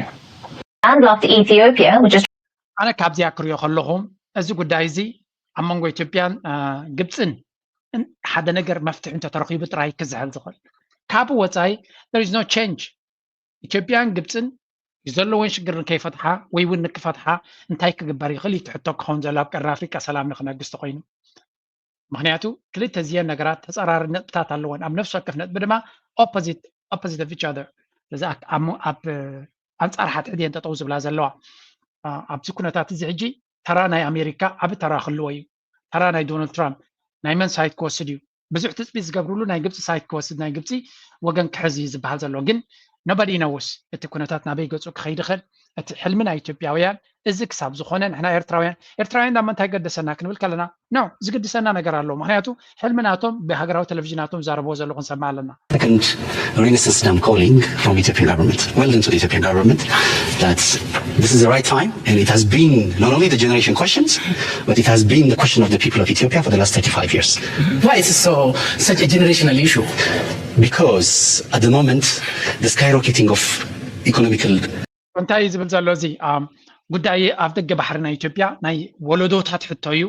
ስለዚ ንዝሓለፈ 35 ዓመት ኣብ ደገ ባሕሪ ነበረናን ኩሉ እቲ ሽግርና ኣብ ደገ ባሕሪ ስለ ዘይብልና ፕራይም ሚኒስተር ኣቢይ ዝገብሮ ዘሎ እዚ ደይ መደይ ኢሉ ዝገብሮ ዘሎ ኣብዚኣ ሓደ ሰብ ጽቡቅ ገይሩ ገሊፅዋ ነይሩ ነዛ ጉዳይ እዚኣ ምስቲ ውሽጣዊ ፖለቲካ ናቶም ድማ ከነተሓሓዛ ንኽእል እዚያ ስምያስ ትንታኔ በጣም ፓራዶክስ ያለው ነው። ግን እንደው እሱ ላይ ብቻ ሳይሆን እኔ ማተኮር የምፈልገው ጉዳዩ የብልጽግና አጀንዳ ነው። ኤርሚያስ አውቆም ይሁን ሳቅ የገባበት ጉዳይ ነው እንጂ በብልጽግና በኩል የተያዘ አጀንዳ ነው። አንደኛ ነገር ይሄ አሁን ላይ የጀመሩትና ከሶማሌላንድ ጋር ባህር አክሰስ እናገኛለን ብለው ያሉት ነገር ጠንካራ መከራከሪያ መሰረት ያለው ጉዳይ አይደለም። ስለዚህ በትንሽ ትችትና ተቃውሞ ሊፈርስ እንደሚችል ያሉታል። አየነው እኮ 24 ሰዓት እኮ አልቆየም አይደል? መንግስት ከራሱ ጋር ተቃርኖ መግለጫ ሲያወጣ እንታይ ዝብል ዘሎ እዚ አብይ አሕመድ ነዚ ናይ ኣብ ባሕሪ አጀንዳ ከምፅኦ ከሎ ኣብ ደገ ባሕሪ ስለ ዝደለየ ይኮነን አጀንዳ ስለ ዝክፈጥር ዝደለየ እቲ አጀንዳ ድማ ንኣቢይ ብጣዕሚ እያ ተገልግሎ ዘላ ብሶማሊላንድ ይኹን ብሶማልያ ይኹን ገለመለቲ ምስ ካልኦት ናይ ደገ ሓይልታት ዝገብረሉ ዘሎ ወጥሪ ንስልጣኑ ስግኣት የብሉን ከምፅኣሉ ዝኽእል ኣይኮነን ንኣቢይ ንስልጣኑ ስግኣት ዝፈጥረሉ ውሽጣዊ ጉዳይ እዩ ኣብ ውሽጡ ዘሎ ውሽጢ ኢትዮጵያ ዘሎ ፀገም እዩ ስለዚ ኣብዚያ ስምዕዋ ኣብዚያ ክፋል ዝብላ ነቶም ካልኦት ኣክቲቪስትስ ከም ባልቲ ኤርሚያስ በሃል ፅነ ኢለ ከስማዓኩም እየ ንዓታቶም ዝገብርዎ ዘሎ ኣጀንዳ ዋላ ተወለድቲ ኣምሓራ ወዲኦም ተጋሩ ብዘይገድስ እዚኦም ዝገብርዎ ዘሎ ፈሊጦም ምስ ኣቢ ክኾኑ ኢሎም እዮም ከይኮኑ ነቲ አጀንዳ እዮም ዝሰርሑ ዘለው ይብል ዘሎ ስምዖ ኣብዚያ ራሱን ውሸታም ነኝ ዋሽቻለሁኝ ብሎ እኮ መግለጫ እኮ ሲያወጣ እኮ 24 ሰዓት እኮ አልሞላው። ስለዚህ አንድ የወሰዱት እንደ ብልጽግና የወሰዱት ስትራቴጂ አንደኛ ጉዳዩን በጣም ማጭው እንደውም ዛሬ አንድ እየሰሙ ያሉት ነገር ነበር ሚዲያዎች በሙሉ ስለ በዓል ሳይሆን ስለዚህ እንዲያወሩ ነው የተፈለገ ያለው መቼው በዓል ነው የገና በዓል አለ ስለዚህ ነው እንዲወራ የተፈለገ ያለው ይሄንን በጣም ማጭው አንዱ ስትራቴጂ ሁለተኛው በዚህ ጉዳይ ላይ ትችትና ተቃውሞ የሚያነሱ ሰዎችን ከብሔራዊ ጥቅም ጋር እያያያዙ ባንዳ አድርጎ መክሰስና ማሸማቀቅ እየተፈለገ ያለው ይሄ የብልጽግና ክልተ አጀንዳታት ተኺስሎ ክልቴን ድማ ጽቡቃት እየን በመጀመሪያው ኣቢይ ናብ ደገ ባሕሪ ዝበሃል ቶፒክ ከምፅኦ ከሎ ውሽጣዊ ኩነታት ናትን መፍትሒ ክጥቀማሉ ዝኽእል እዩ ሓደ ውሽጣዊ ቃንዛ ዘሎ ኢንፍሌሽን ምንሃር ዋጋታት ናይ መነባብሮ ሕሰብ ኩሉ እንታይ ክትገብሮ ትኽእል ኢኻ ናይ ኣብ ደገ ባሕሪ ፀገም ስለ ዘለና ቢልዮንስ ገንዘብ ኣብ ወደባት ናይ ጅቡትን ገለን ስለ ንኸፍት ዘለና ከም ድሌትና ንኸይንእቱ ስለ ንዕፅእ ዘለና እሱ እቲ ፀገም ፈጢርና ዘሎ ኢልካ ነቲ ሽግርካ ኣውትሶርስ ክትገብሮ ሽግርካ ንኽትፈትሖ ከቢድ ስለ ዝኾነ ናብ ካልኦት ሓይልታት ተፀንቆ እቲ ካልኣይ ድማ ነዚ አጀንዳ ዘይሰማምዑ ዝኾነ ይኹን ወገናት ድማ እንታይ ክትብሎም ፀረ ሃገር እዮም ፀረ ሃገራዊ ረብሓ እዮም ስለዚ እዚኦም ባንዳ እዮም ወይ ከዓ ሸፋት እዮም ኢልካ ንኽሸጦም እዚ እንታይ እዩ ኮመን ሰንስ ምስ ጎረባብትና ሽግር ክንፈጥር የብልናን ኣብ ደገ ባሕሪ ብሰላማዊ መንገዲ ክንረክብ ንኽእል ኢና ባእሲ ግን ክፈጥር የብልናን ንዝብሉ ፀረ ረብሓ ናይ ኢትዮጵያ ስለ ዝኾኑ እዞም ሰባት እዚኣቶም ህዝቢ ክጉሕፎም ይግባእ ከጥፍኦም ይግባእ ስለዚ ነዚ አጀንዳ ስለ ዝጠቕመሉ ስለ ዝጠቕሙ ኣቢይ ብዓለም ደረጃ ክመፆ ዝኽእል ውርደት ካልኣይ ደረጃ ይድርዮ ዲፕሎማቲካሊ ክሰዓር ድዩ ካልኦት ክኹንንዎ ድዮም ንነፍሱ ወከፍ ናይ ዓብዪ ሃገር ክረክብ ከሎ እንታይ ዝብሎም ኣነ ከም ዝመስለኒ ግምት ናተይ እዩ ኣብ ቴሌፎን ዝትገብሮ ዘለካ ዓንዳር ኣካይዳ ይክብልዎ ከሎ ኣይነው ይፈልጥ እየ ግን ኣምና ሲሪየስ ባሪ ከም ኢልኩም ግን ኣይትንገሩ ንሕና ኣብ ደገ ባሕሪ ኢልና ውግእ ክንጅምር ኣይኮናን ሽግር ክንፈጥር ኣይኮናን እንታይ ዳ ዘረባ ነቲ ውሽጣዊ ኩነታትና ስለ ዝጠቕመና ክንጥቀመሉ ኢና ሕሽኹ ዝብሎም ከመይ እቲ አጀንዳ ኣብ ውሽጢ ስለ ዝጠቕመና ዘሎ ክንጥቀመላ ኢና ኢንተርናሽናል ሕጊ ጥሒስና ስጉምቲ ክሳብ ዘይወሰድና ግን ዘረባ ሽግር ክትፈጥሩ የብልኩምን እገዳ ክትገብሩ የብልኩምን ንሕና ተዛሪብና ኢና እምበር ድሓር ኤምኦዩ እኮ ኣይፈረምናዮም ክንፍርም ድሌት ኣለና ኢና ኢልና ዘለና ስለዚ ኣብ ስጉምቲ ከይበፅሓና ክመፅእ ዝኽእል ስጉምቲ ክህሉ የብሉን ብምባል ካልኩሌት ዝኾነ ሪስክ ይወሲዱ ይሰርሓሉ ድማ ኣሎ ዳስ ዋይ ድማ ኣብ ዓበይቲ ቻነላት ሚድያታት ናይቲ ነቲ ኣቢይ ዝጉስጉሱ ሓይልታት ብሰፊሑ ነቲ ኩነታት ዝጥቀምሉ ዘለው ነተን ሃገራት ካርምዎን ዝደልዩ ወይ እውን ከነፅልዎን ዝደልዩ ወይ እውን ፀቕጢ ከብርብሎን ዝደልዩ ሃገራት ድማ ፅቡቅ ገይሮም ከም አጀንዳ ፀረናቶም ሃገራዊ ረብሓ ከም ዝኾነት ገይሮም ኣብነት ኣብ ዝስምዑ አደረጃጀት አመራሮች ጋር የሻዕቢያ መዋቅር አብሮ ይሰራል። ይሄ ምንም ግልጽ ነው። አርበኛ ዘመነ ካሴ ኤርትራውያን ምናምናያን ወንድሞቼ እያለ የሚገልጸው ዝም ብሎ አይደለም። አቶ አንዳርጋቸው በቅርብ ቀን ከዘመነ ጋር ወዳጅ ሆኜ እንዲሆኜ እያለ የሚገልጸው ዝም ብሎ አይደለም። ከዛ በፊትም ያሉ ነገሮችን ስንመለከት የሻዕቢያ መዋቅር ኢቭን የተፈጸሙ ጭካኔዎቹንም ብታያቸው በነገራችን የአማራ ክልል ውስጥ ጎጃም ውስጥ ያያቸዋቸው ጭካኔዎች እንታይ ገብሮ ፍትንለው ነቲ ናይ አምሓራ ተቃውሞ ዘሎ ነቲ ፋኖ ዝገብሮ ዘሎ ቃልሲ ናብ ኤርትራ ከፀንቅዕዎ እዮም ዘሎ ኤርትራ ስለትደፍኦም ዘላ ናይ ኤርትራ ስራሕ እዩ እቲ ናይ አምሓራ ቃልሲ አንጻርና ዝቅፅል ዘሎ እቶም ሓያላት ኣብቲ አምሓራ ዝዋጉናን ዝስዕሩናን ዘለው ኤርትራ ምስ ኤርትራ ርክብ ዘለዎም እዮም ዛት ወይ ምስ ኤርትራ ዝደናገፁ ናይ ኤርትራ ፍሉይ ሓገዝ ክንገብረላ ኣለና ዝበሉ ይኮኑን ግን ምስ ኤርትራ ዘሎ ኩነታት መፍትሒ ክረክብ ክኽእል ኣለዎ ዝብል ዘረባ ስለ ዝዛረቡ እዚ ዘረባ እዚ ከም ገበን እዩ ዝቁፀር እዚ ካደይ መደልካ ንኤርትራ ኣይዘለየት ጌርካ ህዝቢ ኢትዮጵያ አንጻር ኤርትራ ንምውጋኑ ክጠቅመካ ዝኽእል ኩሉ እቲ ሕማቅ ኣብ ኢትዮጵያ ዘጋጥም ዘሎ ናይ ሸነ ይኹን ናይ ገለ ኩሉ ግዜ ምስ ሻዕብያ ምስ ኤርትራ ከላግቦ እዮም ዝፍትኑ እዚ እንታይ እዩ እቲ ዘለካ ውሽጣዊ ፀገም ክትፈትሖ ስለ ዘይትኽእል ኩሉ ግዜ ናብ ፀላኢ ኢኻ ተልግቦ ስለዚ ፅልኢ ኣብ ልዕሊ ኤርትራ ንክህሉ እቲ መንደቕ ናይ ፅልኢ መሊሱ ንክህነፅ በንፃር ኣብ ኤርትራ ዘሎ መንግስቲ ከምኡ ይገብር የለን ነቲ መንግስቲ ኣብ ኣዲስ ኣበባ ዘሎ ንሱ ይሽግር ናይ ዝኩሉ ይብል የለን እቲ መንግስቲ ብወግዓ ቻነላት ናቱ እዚኣቶም ግን ብተደጋጋሚ ከምኡ እዮም ዝብሉ ዘለዉ ገለገለ ሰብ ኣሎ እንታይ ሞ ተራ ሰባት ዝተዛረቡ ኣቱም ሰባት ሎሚ ካብቲ ናይ መንግስቲ ሚድያ ተራ ሰባት እዮም ዝሕይሉ I don't know some people will never get it እንተስ ብድንቁርኖም እዩ እንተስ ብኽፍኦም ኣይርዳእንን እዩ activists ሓደ ኣብ ዩቱብ መፅኡ ስለ ዝተዛረበ እንታይ ዝቕየር ኣሎ the world is run by media today ሎሚ ናይ ሎሚ ዓለምና ሚድያ እዩ ዝዝውራ ዘሎ ገጅፍ ማይክሮፎን ዘለዎ ፅልዋ ክገብር ዝኽእል ድማ ነቲ ናራቲቭ ነቲ ኩንነት ንሱ ሸይብ ዝገብር ሰብ እኮ ከይዱ ክቃለሰልካ ክዋጋእልካ እንተኮይኑ ብሚድያ ካ ክትእምኖ ዘለካ ረብሓ ናትካ እንታይ እዩ ጥቕሚ ናትካ እንታይ እዩ እንታይ ይወርደካ ኣሎ እንታይ ይጠቕመካ ኣሎ ብሚድያ ኢኻ ትእምኖ ድሕሪኡ ተንሲኡ ክቃለሰልካ ሃገራዊ ቴሌቭዥን ኤርቲቪ ይኹን ወላ ናይ ኢትዮ ቲቪ ገለመለ ክንደይ ሰብ ይርዮ ኣብ ዩቱብ ከይትኩም ራእይዎ ሰብ ኣይርዮን እዩ ሰብ ንመን እዩ ዝርኢ ነቶም ፕራይቬት ሚድያታት እዩ ዝርኢ ስለዚ እቲ ፕራይቬት ሚድያ ዝብሎ ወላ ኣብ ኤርትራ ንኸጋንን ኢለ ኣይኮንኩን ኣወል ስዒድ ዝገብሮን ኤርቲቪ ዝገብሮን ራእይዎ ናይ ኣወል ስዒድ ኣብ ሓደ መዓልቲ 100,000 ሰብ እዩ ዝርዮ ስለምንታይ ኣቀራርባ ናቱ ፅቡቕ እዩ ዕምቆት ዘለዎ ነገር ብፅቡቕ ዝኾነ መንገዲ ስለ ዘመሓላልፍ ሕጂ ናይ ኤርቲቪ ሕማቕ ማለት ኣይኮንኩን ኣነ ኤርቲቪ እውን ብዝከኣሎም ፅቡቕ ይገብሩ እዮም ግን ኢን ጀነራል ዲስ ኢዝ አ ናቹራል ፌኖሜኖን ኣብ ኤርትራ ዘሎ ጥራይ ኣይኮነ ኣብ ሙሉእ ዓለም ዘሎ እዩ ተዲኹሉ ናይ ኣሜሪካ ዋይት ሃውስ ዘውፅኦ ሓበሬታ ራእዮ ሰብ ኣይርዮን እዩ ነቲ ሓበሬታት ወሲዱ ሓደ ዩቱበር ምስ ገበሮ ግን ሚልዮን ሰብ ይርዮ ኣብ ኤሮጳ ደሰይም ናይ ዩሮፒያን ዩኒዮን ኮሚሽን ኣብቲ ናቱ ዘውፅኦ ፔጅ ክልተ መዓልቲ ገይሩ 1000 ኣይበፅሕን እቲ ቪውስ the same video ዩቱበርስ ገይሮም ሪያክት ክገብርሉ ከለዉ ግን ላዕሊ ዝኸይድ ስለዚ there is a power in media ግለሰባት ድማ ኣብ ፅልዋ ኣለዎም እዚኣቶም ድማ ነቲ ናራቲቭ ነቲ ናይ ኢትዮጵያዊ ሓሳብ ኣንጻር ኤርትራ ንምቕያር ብዙሕ ይሰርሑ ኣለዉ ንሕና ድማ ሓሶትን ጌጋን ምዃኑ ነቲ መንእሰይና ከነምን ንፍትን ኣለና እቲ ውግእ ድማ ኣብ ሓድሕዶም እዩ ዘሎ በዚ ኻ ንርአ the future of Ethiopia and Eritrea, and the future of Tigray and Eritrea particularly ያሳስበኛል። ይሄ ኤርትራ አንታጎናይዝ ማድረግ ትግራይን አንታጎናይዝ ማድረግ ሂደት ብዙ አይጠቅምም። ከዚህ በፊት አይ ዶንት ኖ ኢንተርቪው ላይ የትኛው ላይ እንደሆነ ተናግሬ ያለው ገና አብይ ከኢሳያስ ጋር ሲጀምር ይሄንን ዳንሱን ሲጀምር ከአዲስ አበባ በመቀሌ ላይ ተራምደህ ከአስመራ ጋር ሰላም መፍጠር አትችልም የምለው ነገር ነበር which is የትግራይና ጀዋር ኣብዚ እዋን እዚ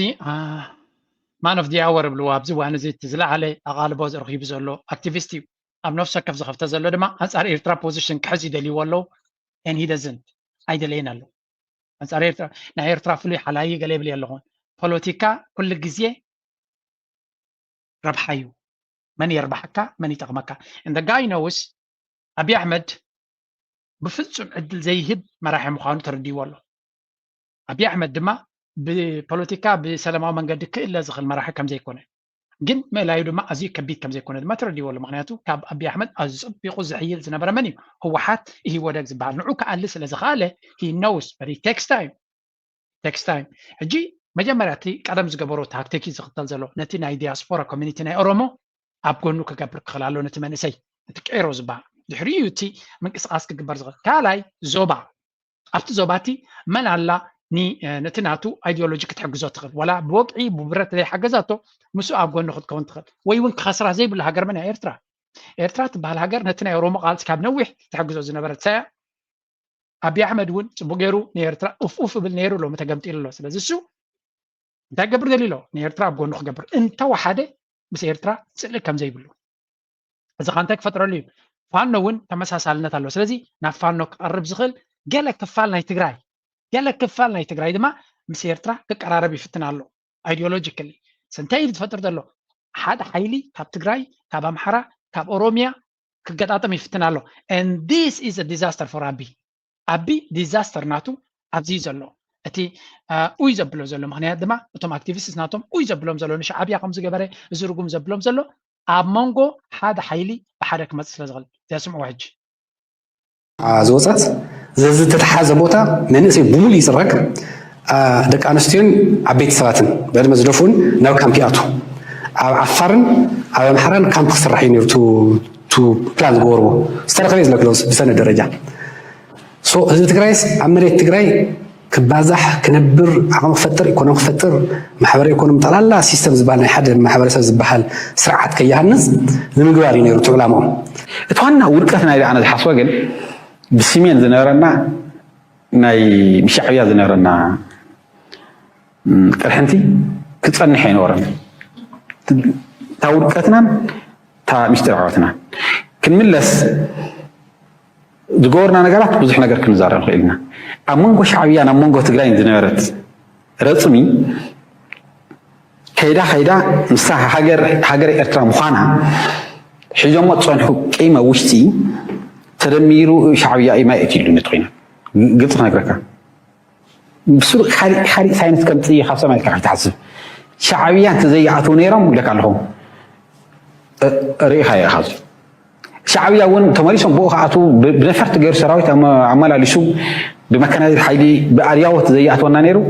ሰማይ ንመሬት ትስቀል ከምታ ዝበልካያ ምልሻ ኣምሓራ ትስብሰብ ምልሻ ናይ ኦሮምያ ትስብሰብ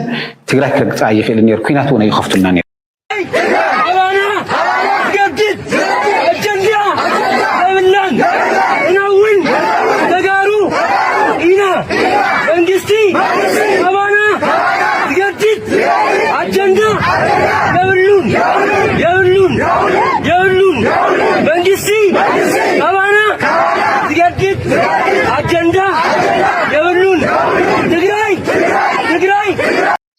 So ጉዳይና ትግራይ every day ከምዛ ዓይነት ሰላማዊ ሰልፊ every day እኳ ክንብል ንኽእልና ግን very often ብዙሕ ግዜ ንሪኦ ዘለና ኩነታት ተሎ ነዚ ዝመስል ዘሎ ስለምንታይ ከምዚ ዝኸውን ዘሎ እስከ ገለ ካብቲ ሰላማዊ ሰልፊ ተሳቲፎም ዝነበሩ ሰባት ንስማዕ ካብ ኡጋንዳ የመፀ ኤርትራዊ ትግራዋይ ሕጂ ኣብ ዝነጥፈሉ ዓውዲ ከዓ ብስነ ጥበቢ ከምኡውን ኣባል ብርጌድና ሓሞድ እየ ሕጂ ብስራሕ ምክንያት ኣብ መቐለ ኣለኹ ነዚ ናይ ተመዛበልቲ ጉዳይ ነዚ ናይ ህዝቢ ምዕራብ ጉዳይ ነዚ ናይ ህዝቢ ኢሮብ ነዚ ናይ ዛላንበሳ ብሓፈሻ ንኩሉ ኣብ ትግራይ ተፈናቒሉ ዘሎ ከዓ ናብ መረቦቱ ንክምለስ ናብ ንቡር ሂወቱ ንክምለስ ከዓ ፃውዒት ክገብር ኣብ ዝተረኺበ ኣለኹ ንመን እዩ ይኣክል ዝበሃል ዘሎ ይኣክል መጀመርታ ነቶም ኩሎም ህዝቢ ሕቶ ህዝቢ ትግራይ ዘይመለሱ ነቲ ኩሉ ብሰንከቲ ዝወረደ ኩናት ኩሉ ዝተመዛበለ ኩሉ ኣደራዕ ዝወረዶ ግን ናብ ንቡር ሂወቱ ክምለስ ዝነበሮሞ ዘይተመልሰ ዘሎ ኩሉ ተፈናቓሊ ኣብ ሱዳን ዝርከብ ህዝብና ኣብ ዛላንበሳ ዘሎ ኣብ ኢሮብ ዘሎ እዚኦም ናብ መረቦቶም ንክምለስ ይኣክል ህቶ ህዝቢ ትግራይ ይሰማዕ መጀመርታ ተፈናቐልቲ ይሰምዑ ስለዚ ስቕታን ሸለልትነትን ይኣክል ሕቶ ህዝቢ ትግራይ ይመለስ ተፈናቐልቲ ከዓ ይመለስ ትግራይ ናይ ኩሉ ትግራዋይ ይብል ማለት እዚ ናይ ኩሉ ማለት ናይ ኩሉ ኤርትራዊ ይኹን ትግራዋይ ናይ ኩሉ ሕቶ ክኸውን ዝግባእ ማለት እዩ ንኣብነት ኣብ ህዝቢ ኢሮብ ሕጂ ብሻዕብያ ብዙሕ ከላበት ኣሎ ኣብ ዶብ ዘሎ ህዝብና ብሻዕብያ ብዙሕ ምክልባት ወርዶ ኣሎ ብዙሕ ጭው ኣሎ ብዙሕ ገለ ኣሎ ማለት እዩ ህዝቢ ምዕራብ ከዓ ንባዕሉ ጌና ክሳብ ሕጂ ኣብ ንቸም ስቂልና ንስማዕ I know ገለኹም ትሪገር ገይርኩም ከም ዘሎ እቲ ዘረብዋ ናቶም but this is the reality we live in እዚ እቲ ኩንነት ዘሎ እዩ ንስማዕ ኣብዚ ከዓ ክልተ ነገራት ተሓይዘ ክምልስ ስለ ዝኾንከ እዚኣ እስከ ንስማዕ እያ ላ ሓቂ ማለት ተጋሩ ሕጂ ክሰምዖ ከለኹ እዚ ሚድያ ንሕና ኢና ተጋጊና ምስ ኣሕዋትና ክንበኣስ ኣይነበረናን ምስ ኢትዮጵያ ክንበኣስ ኣይነበረናን ከምዚ ክንገብር ነይርና ኢትዮጵያ ክንሃንፃ ይነበረናን ናይ ትግራይ ናይ ኤርትራውያን ኣሕዋትና ዝበልናዮ ስቂልካ እዩ መፂኦም ከምዚ ገይሮምና ኣይተፀበናዮም ዝብል ኩሉሎም ሚድያ ናተሪታ ሓንቲ እያ ተጋሩ ንስኻትኩም ኣይተጋገኹምን እዚኣ ናተይ ተጋሩ ንስኻትኩም ኣይተጋገኹምን ጌጋ ተሎ ናይ ቴክኒክ ጌጋ ክኸውን ይኽእል ናይ ስትራቴጂ ጌጋ ፈፂሙ ኣብ ናይ ትግራይ ፖለቲካ ይኹን ኣብ ማሕበራዊ ህይወት ፅልዋ ዘለዎ ትግራዋይ የለን ኣስተውዕል ኣብ ትግራይ ድሓን ብትግራይ ኣብነት ንወስድና ኣብ ትግራይ መብዛሕትኦም ነታ ፖለቲካ ዝዝውርዋ ዋላ ነታ ፖለቲካ ኣብዛ ብራኸሸው ትበሃል ዝመፁ ይሕመቕ ይፀብቕ ኣብ ሓሳቦም ግን ተማሂሮም ኣብ ቤት ትምህርቲ ወዲኦም ወረቐት ዝሓዝዮም ከምዚ ናትና ኣብ ተጋሩ ተኣኪቦም ዝሰምዕዎ ተፃራፋይ ሰርኢ ክትፈልጥ ንተጋሩ ዝፀልዎም የለን ኔቨር ዩ ኔቨር ፋይን ኣብ ዓዲ መሓሩ ኺዲ ፅሉል ወይ ከም ፅሉል ክብለክስ ዝፃረፍ ሕብረተሰብ ዘናሹ ሃይማኖት ዝፀርፍ ንውልቀ ሰብ ዘልዕል ሰብሲ ኣብ ኢትዮጵያ ፀላዊ ኮይኑ ንኢትዮጵያውያን ዝፀልኡ ሪኢኹም ትፈልጡ ዲኹም ጋይስ እንተሪኢኹም ኣርሙኒ ኣብ ሙሉእ ዓለም ከምዞም ናትና በዓለ ገኾንካ ፀላዊ ትኾነሉ ቦታ ኣባና ኤርትራውያን ጥራሕ which is very sad ትግራይ ብዓቕሞም ራይ ባይ ዘ ወይ ኣብ ትግራይ ተጋሩ ይፃረፉን እዮም ባይ ዘ ወይ ተጋሩ ራእዩ ተጋሩ ኣይፃረፉን እዮም ተጋሩ ራእዮም ይኺ ኣብ ዝኾነ ኮመንት ኸይድካ ሕጂ ምስ ናተይ እናትክና ቆሪፆም ክወስድዎ እዮም ዝኾነ ተጋሩ እንተሪኢኹ ኮመንት ትፅሕዋ ይመቻእኩም ፅቡቕ ኣለኹም ከምዚ ኣጌርኩም ገለ ኣባና ግን ካብ 134 ይሰኣን እዮም ፀርፊ ኣባና ከም ካልቸር ኣትዩ ሕጂ ሶ ዝበዝሐ እናትና ሴሌብሪቲ ናትና ራእዮም ዳል ባይ ዘ ወይ ጋይ ሴሌብሪቲ ናትና እስክግለፁ ሃባይ ጀሚርካስ ሴሌብሪቲ ናይ ኤርትራውያን መኒና anyway ሜሮን ኣብዚኣ ትኽክል ዘረባ ኣለዎ ሓደ እቲ ባህሊ ናይ ፀርፊ ከምኡ ድማ ኣብ ፖለቲካ ብፍላይ ዝዛረብ ዘሎ ኣብቲ ተቃውሞ ዝበሃል ካብዚ ንጀምር ደጋይ በዓል እዚኦም እቶም ፀለውቲ ናይቲ መራሕቲ ናይቲ ተቃውሞ ዝበሃል ዘሎ ገለ ክፋል ኣይደኖ ኤግዛክትሊ ትመርሕነት የብሎምን ሓንቲ ነገር እንታይ ትርኢ መሲልካ እዚኦም ሰባት እዚኣቶም እቶም ንሳቶም ዘኽብርዎም ዘለው ተጋሩ ማለት እዩ እቶም ተጋሩ እኮ ዕድል ክብዎም ኣይክሉን እዮም ምክንያቱ they know ንኣብነት እዚ ሰብ እዚ ንተጋሩ ኩሉ ግዜ ክውድስ እዩ ዝኽእል ግን እቶም ተጋሩ ኣብቲ ብራኸሸው ዝመፁ ኩሎም ራይዎም do you think they can give him a chance ንዑሲ ኣብታ ትግራይ ዝብላ ዘሎሲ ቦታ ናይ ፖለቲካ ዕድል ክብዎ ይኽእሉ ዶ absolutely not they can't ከመይ ገይሮም ክብዎ ምሁር ኣይኮነን ምክንያቱ ንሳቶም ፕሮፌሰራት ተኳትር ኣለውና ኢሎም ኣብቲ ፖለቲካ መፅኦም ኣለዉ ተርጅምሎም ናይ ኤርትራ ፖለቲከኛ ተባሂሉ ሓታትናቱ እቲ ሚስተር ጋርቤጅ ምክንያቱ he has a flag ባንዴራ ናቱ ንታሪክ ናይ ኤርትራ ትበሃል ሃገር ንኸይትህሉ ዝገበረ ባንዴራ ሒዙ ክቃለስ ይብል ኣሎ ሪኮግናይዝድ ብዓለም ደረጃ ዝተቐበለት ባንዴራ ዘላቶ ሃገር ስዋኣት ዘለዎ ታሪክ ዘለዎ ሃገር ገዲፉ ፌደሬሽን ኮይኑ ኣብ ትሕቲ ኢትዮጵያ መበል 14 ስቴት ኮይኑ ከሎ ዝተዋሃበተ ባንዴራ ኮሪዑ ባገሩ ሃገር ኢና ንሕና ይብል ኣሎ ሃገርነት ሸይጡ ንሃገርነት ኣልዩ ሓንቲ ስቴት ናይ ኢትዮጵያ ፅግዕተኛ ክትከውን ትኽእል ባንዴራ ሒዙ ይቃለስ ኣለኹ ንዝብል ዘሎ ሰብ ከመይ ገይሮም እዮም ሪስፔክት ክብዎ ዝኽእሉ ሪስፔክት እንድሕሪ ቦሞ ድማ ከፍርሃካ እዩ ዝግባእ ምክንያቱ ናፅነት ናይ ኤርትራ ከውርድ እየ ዝብል ዘሎ ድምፂ ስለ ዘመሓላልፈሎም ዘሎ እዩ this is beyond ካብ ኢድየት ምዃን ቢዮንድ እየ ዝብላነ ምክንያቱ ሃገር እንተለካ ነቲ ፖለቲካ ናትካ ነቲ ፖለቲካ ዘሎ ኣሊኻ ነቲ ሃገርነት ከተቐፅል ዳይ ዘለካ እምበር ንሃገርነትካ ነቲ ብኢንተርናሽናል ደረጃ ሪኮግናይዝ ዝኾነት ባንዴራ ናትካ ኣውሪድካ ካልእ ባንዴራ ሰቒለ ካልእ ሃገር ክሃንፅ ታሪክ ናተይ ቅቡል ኣይኮነን እቲ ዝተገበረ ቃልሲ ጌጋይ እንድሕሪ ኢልካ እቶም ፀላእትኻ ያያ ዌልካም ክብሉኻ እዮም ዌልካም ንስኻ ነቲ ንሕና ንደልዮ ዘለና ኣበይ ኣሕመድ ከመይ ዝብል ዘሎ እዚኦም ሰባት እዚኣቶም ዳቲ ኩሉ ንሕና ንሰርሖ ዘለና ክንገብሮ ንደሊ ዘለና ዘቀላጥፉልና ነገራት እንዲኦም ንኤርትራውያን ክእምኑልና ዝኽእሉ ሰባት እንዲኦም እዚኦም ሰባት የድልዩን እዮም ክብል ኣበይ ኣሕመድ ኣይ ኣንደርስታንድ እዮም ይርድኦ እየ ምክንያቱ ንሱ ዝደሊ ዘሎ ንኤርትራ ክጥርንፋ ኣብ ደገ ባሕሪ ድማ ብናፃ ክረክብ እዩ ዝደሊ ዘሎ ተርዲኹምሎም እዚኣቶም ድማ እንታይ ኢሎም ኣለዉ ንሕና እቲ ናፅነት ናይ ኤርትራ ይንቕበሎን ኢና ብሻዕብያ ዝመፀ ናፅነት ንኤርትራ ዝውክል ኣይኮነን ስለዚ ከም ብሓድሽ ወላ ሓንቲ ንፁር ዘይኮነ ሓበሬታ ግን እንታይ ይብሎም ኣሎ ኮንፊውዚንግ ዝኾነ መልእክቲ ስለ ዘለዎም እቲ ሃገር ከም ሃገር ኣይንቕበላን ኢና እቲ ታሪክ እቲ ዝመፀ ሰውራዊ ቃልሲ ኣይንቅበሎን ኢና ሰማዕታት ናይ ኤርትራ ይንቅበሎም ኢና ብካልእ ኣዘራርባ ናፅነት ኤርትራ ይኣምንሉን እዮም ዘይኣምንሉ ሰባት ስለ ዝኾኑ ድማ ንኣብ የድልይዎ እዮም እዚኦም ንዝኾነ መራሕና ኢትዮጵያ ድማ የድልይዎም ነቲ ኤርትራ ትበሃል ክድምስስ ዝደሊ ሓይሊ የድልይዎ እዮም እዞም ሰባት ምዛፅዋይ ኣብዪ ኣሕመድ ዝፅውዖም ዘሎ ከእንግዶም ድማ ሬዲ ዝኾነ ሳላት ዝካረየሎም ዘሎ ግን ኣብዪ ኣሕመድ እውን ከም ወላ ከም ዝኾነ ይኹን መራሒ ዘዋፅኦን ዘይዋፅኦን ይፈልጥ እዩ ርኢዎም እዩ ኣብቲ ናራቲቭ ኣብቲ ፕሮፓጋንዳ ብጣዕሚ ከገልግልዎ ከም ዝኽእሉ ፈሊጥ ኣሎ ኪኑ ሓሊፎም ንኢሳያስ ከኣሊዎ ነቲ ኣብ ኤርትራ ዘሎ መንግስቲ ከኣሊዎ ግን ዓቕሚ ከም ዘይብሎ ውፅኢት እውን ከም ዘይብሎም ርኢ ኣሎ መርፈቲኒ እዩ እኮ ገለ ነገር ክገብሩ ዝኽእሉ እንተዝኾኑ ነይሮም እኮ ዕድል ክቦም እኮ ፈቲኒ እዩ ግን ሂነውስ ካልኩሌሽን ናቱ ስትራቴጂ ኣብ ፕሮፓጋንዳ ዳዮም ክሕግዙን ዝኽእሉ እምበር ኣብቲ ፊዚካል ነገር ንሱ ንተጋሩ ንዓታቶሙ ወጊኑ ናብ ሻዕብያ ናብ ኤርትራ ውግእ ንክውጅ ክጥቀመሎም ይሓስቡ ነይሩ ግን ዴር ኖት ሬዲ ንከምኡ ክገብሩሉ ኩሉ እዚ ንሪኦ ዘለና ኣግሽግሽ ድማ እንታይ ዝፈጥር ዘሎ መሲልኩም ነቲ ናራቲቭ ናይ ኢትዮጵያ ነቲ ኣገባብ ናይ ኢትዮጵያ ስለዚ ተጋሩ ሜሮን ትክክል ነይሩ ተጋሩ ክጥቀሙ ከለዉ ኣብቲ ፖለቲካ ናቶም ሓደ ፀርፊ ይጥቀሙን እዮም ምክንያቱ ፀርፊ ካብ ኣፉ ቀልጢፉ ፀርፊ ዘውፅእ ሰብ እንታይ ማለት እዩ ካልእ ቃላት ስለ ዘይብላ ብርሱ ነቲ ሓሳባቱ ንኣብነት ነዛ ቪድዮ ናተይ ርኢ ንኣብነት ምስቲ ሓሳበይ ዘይሰማማዕ እንተኮይኑ ንዓይ ብሓሳብ ክምጉት ወይ እውን ቪድዮ ገይሩ ነቲ ሓሳባተይ ኣብዝን ጌጋታት ስለ ዘለዎ ኢሉ ክዛረብ ዓቕሚ ስለ ዘይብሉ ትዕግስቲ ስለ ዘይብሉ እንታይ ይገብር ወዲ ገለለ ኢሉ ዘረባታት ይድርቢ እተን ዝድርብየን ዘሎ ዘረባክ እንታይ ነግራ ረስሓት ናይ ኣእምሮ እየን ዝነግረኻ ሓደ ሕማቅ ቃላት ገይሩ ዝፀርፍ ብፍላይ እዚ ናይ ብዕልግና ቃላት ዝጥቀም ሰብ ሓንጎሉ ባዕለገ ምዃኑን ረሳሕ ምዃኑን እዩ ዝነግረካ ዘሎ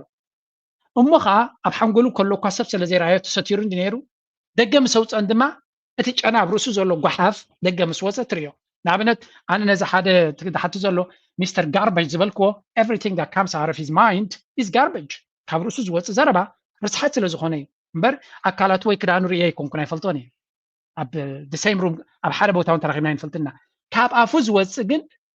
ቃላትካሲ መግለፂ ኣእምሮኻ እዩ ትፅሕፎ ይኹን ትዛረበ ቃላትካ መግለፂ ናይ ኣእምሮኻ እዩ ስርዓት ናይ ኣዘራርባኻ ኣወዳድቓ ናይ ቃላትካ ልቦናኻ ብዩ ሰርቲፊኬትካ ተሰኪምካ ትኸይድ ዲኻ ምሁር ዲኻ ይምሁርን ለባም ዲኻ ይለባምን ሰብ ብምንታይ ዝዕቅነካ በኣዘራርባኻ በካይዳኻ እዩ ዝዕቅነካ ስለዚ ካብ ኣእምሮኻ ካብ ኣፍካ ጓሓፍ ዝኾነ ዘረባ ትወፅእ እንተኮይንካ ሽምካ ጓሓፍ እዩ ዝቐው ምክንያቱ እቲ ደረጃ ኣተሓሳስባኻ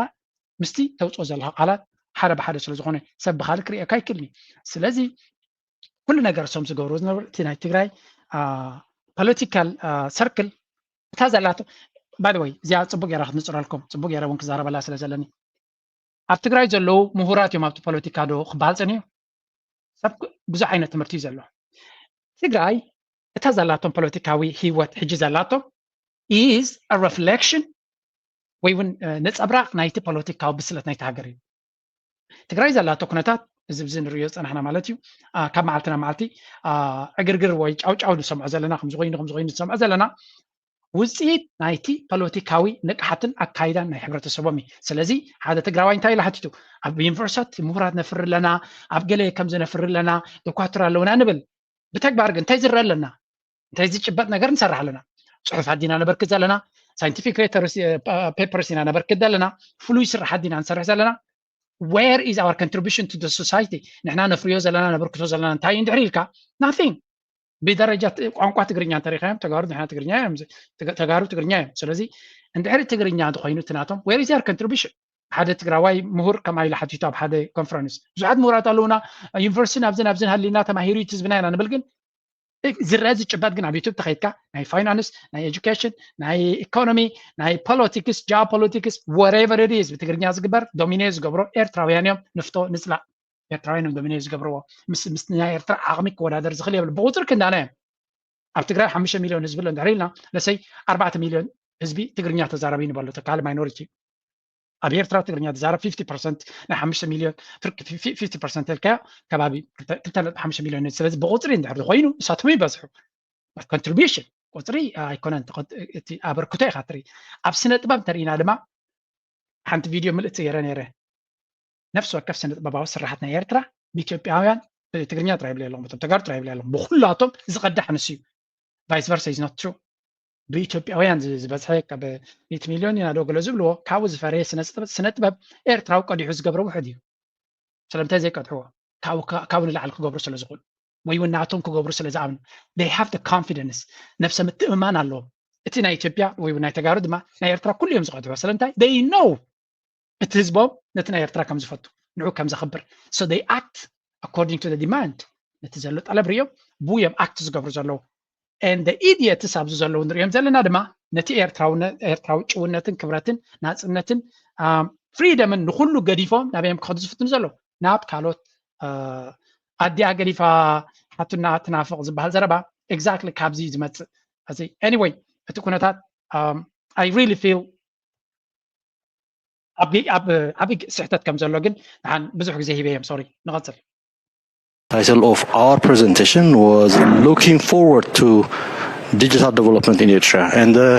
paper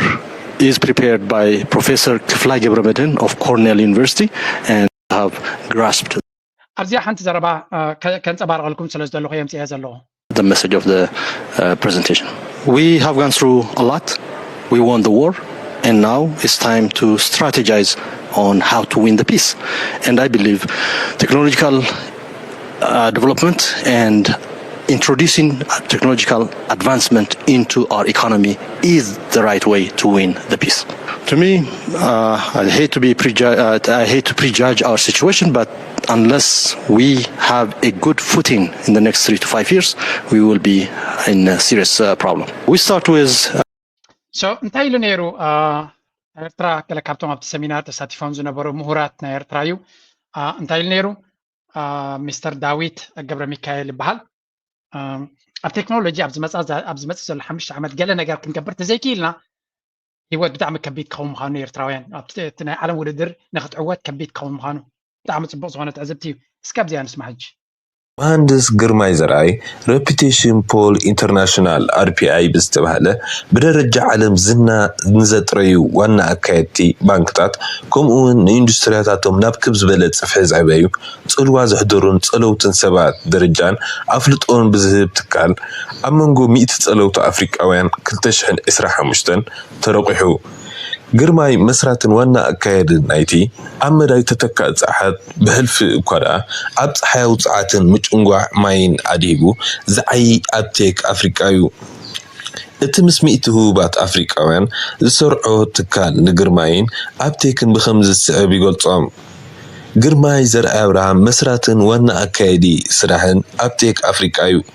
እዚ ኣብ ፀሓያዊ ፀዓት መፍትሒታት ዝቅርብ ትካል ንሓደ ፕሮጀክት ካብ መጀመርታ ክሳዕ መወዳእታ ዘመሓድር ኮይኑ ንድፊ ምህንድስና ዕድግን ህንፀትን EPC ኣጣሚሩ ይሰርሕ ይብል ቀፂሉ ኣብ 2011 ብ$20,000 ወፍሪ ዝተመስረተ ኣፕቴክ ኣብዚ ግዜ እዚ ኣብ ልዕሊ 25 ሃገራት ዕዮታት ካይዱ ኣብ 9 ሃገራት ድማ ኣብያተ ፅሕፈት ኣለዎ እዚ ኩባንያ ኣብ ትሕቲ መሪሕነት ግርማይ ንልዕሊ 5 ሚልዮን ሰባት ብርትዓዊ ዋጋን ዘተኣምንን ቀረብ ሓይሊ ኤሌክትሪክ ምቕራብ ንቁጠባዊ ምዕባለ ይድርኽን ንመጻእቲ ኣፍሪቃውያን ፈጠርቲ ዕዮ መራሕቲ ዋኒን የናቕሕን ኣፕቴክ ኣብተን በዳይ ኩነት እዛ ቪድዮ እዚኣ ምስ ሰማዕኳ ኣነ መጀመርያ ዝተሰማዓኒ ሓጎስ መግለፂ የብሉን ናይ ብሓቂ ተሓጒሰ ማለት እዩ ይፈልጦ እንዴ ግን ብቐረባ ከምዚ ገይረ ሰሚዐ ይፈልጥን እየ ሓደ ኤርትራዊ ከምዚ ዓይነት ቢዝነስ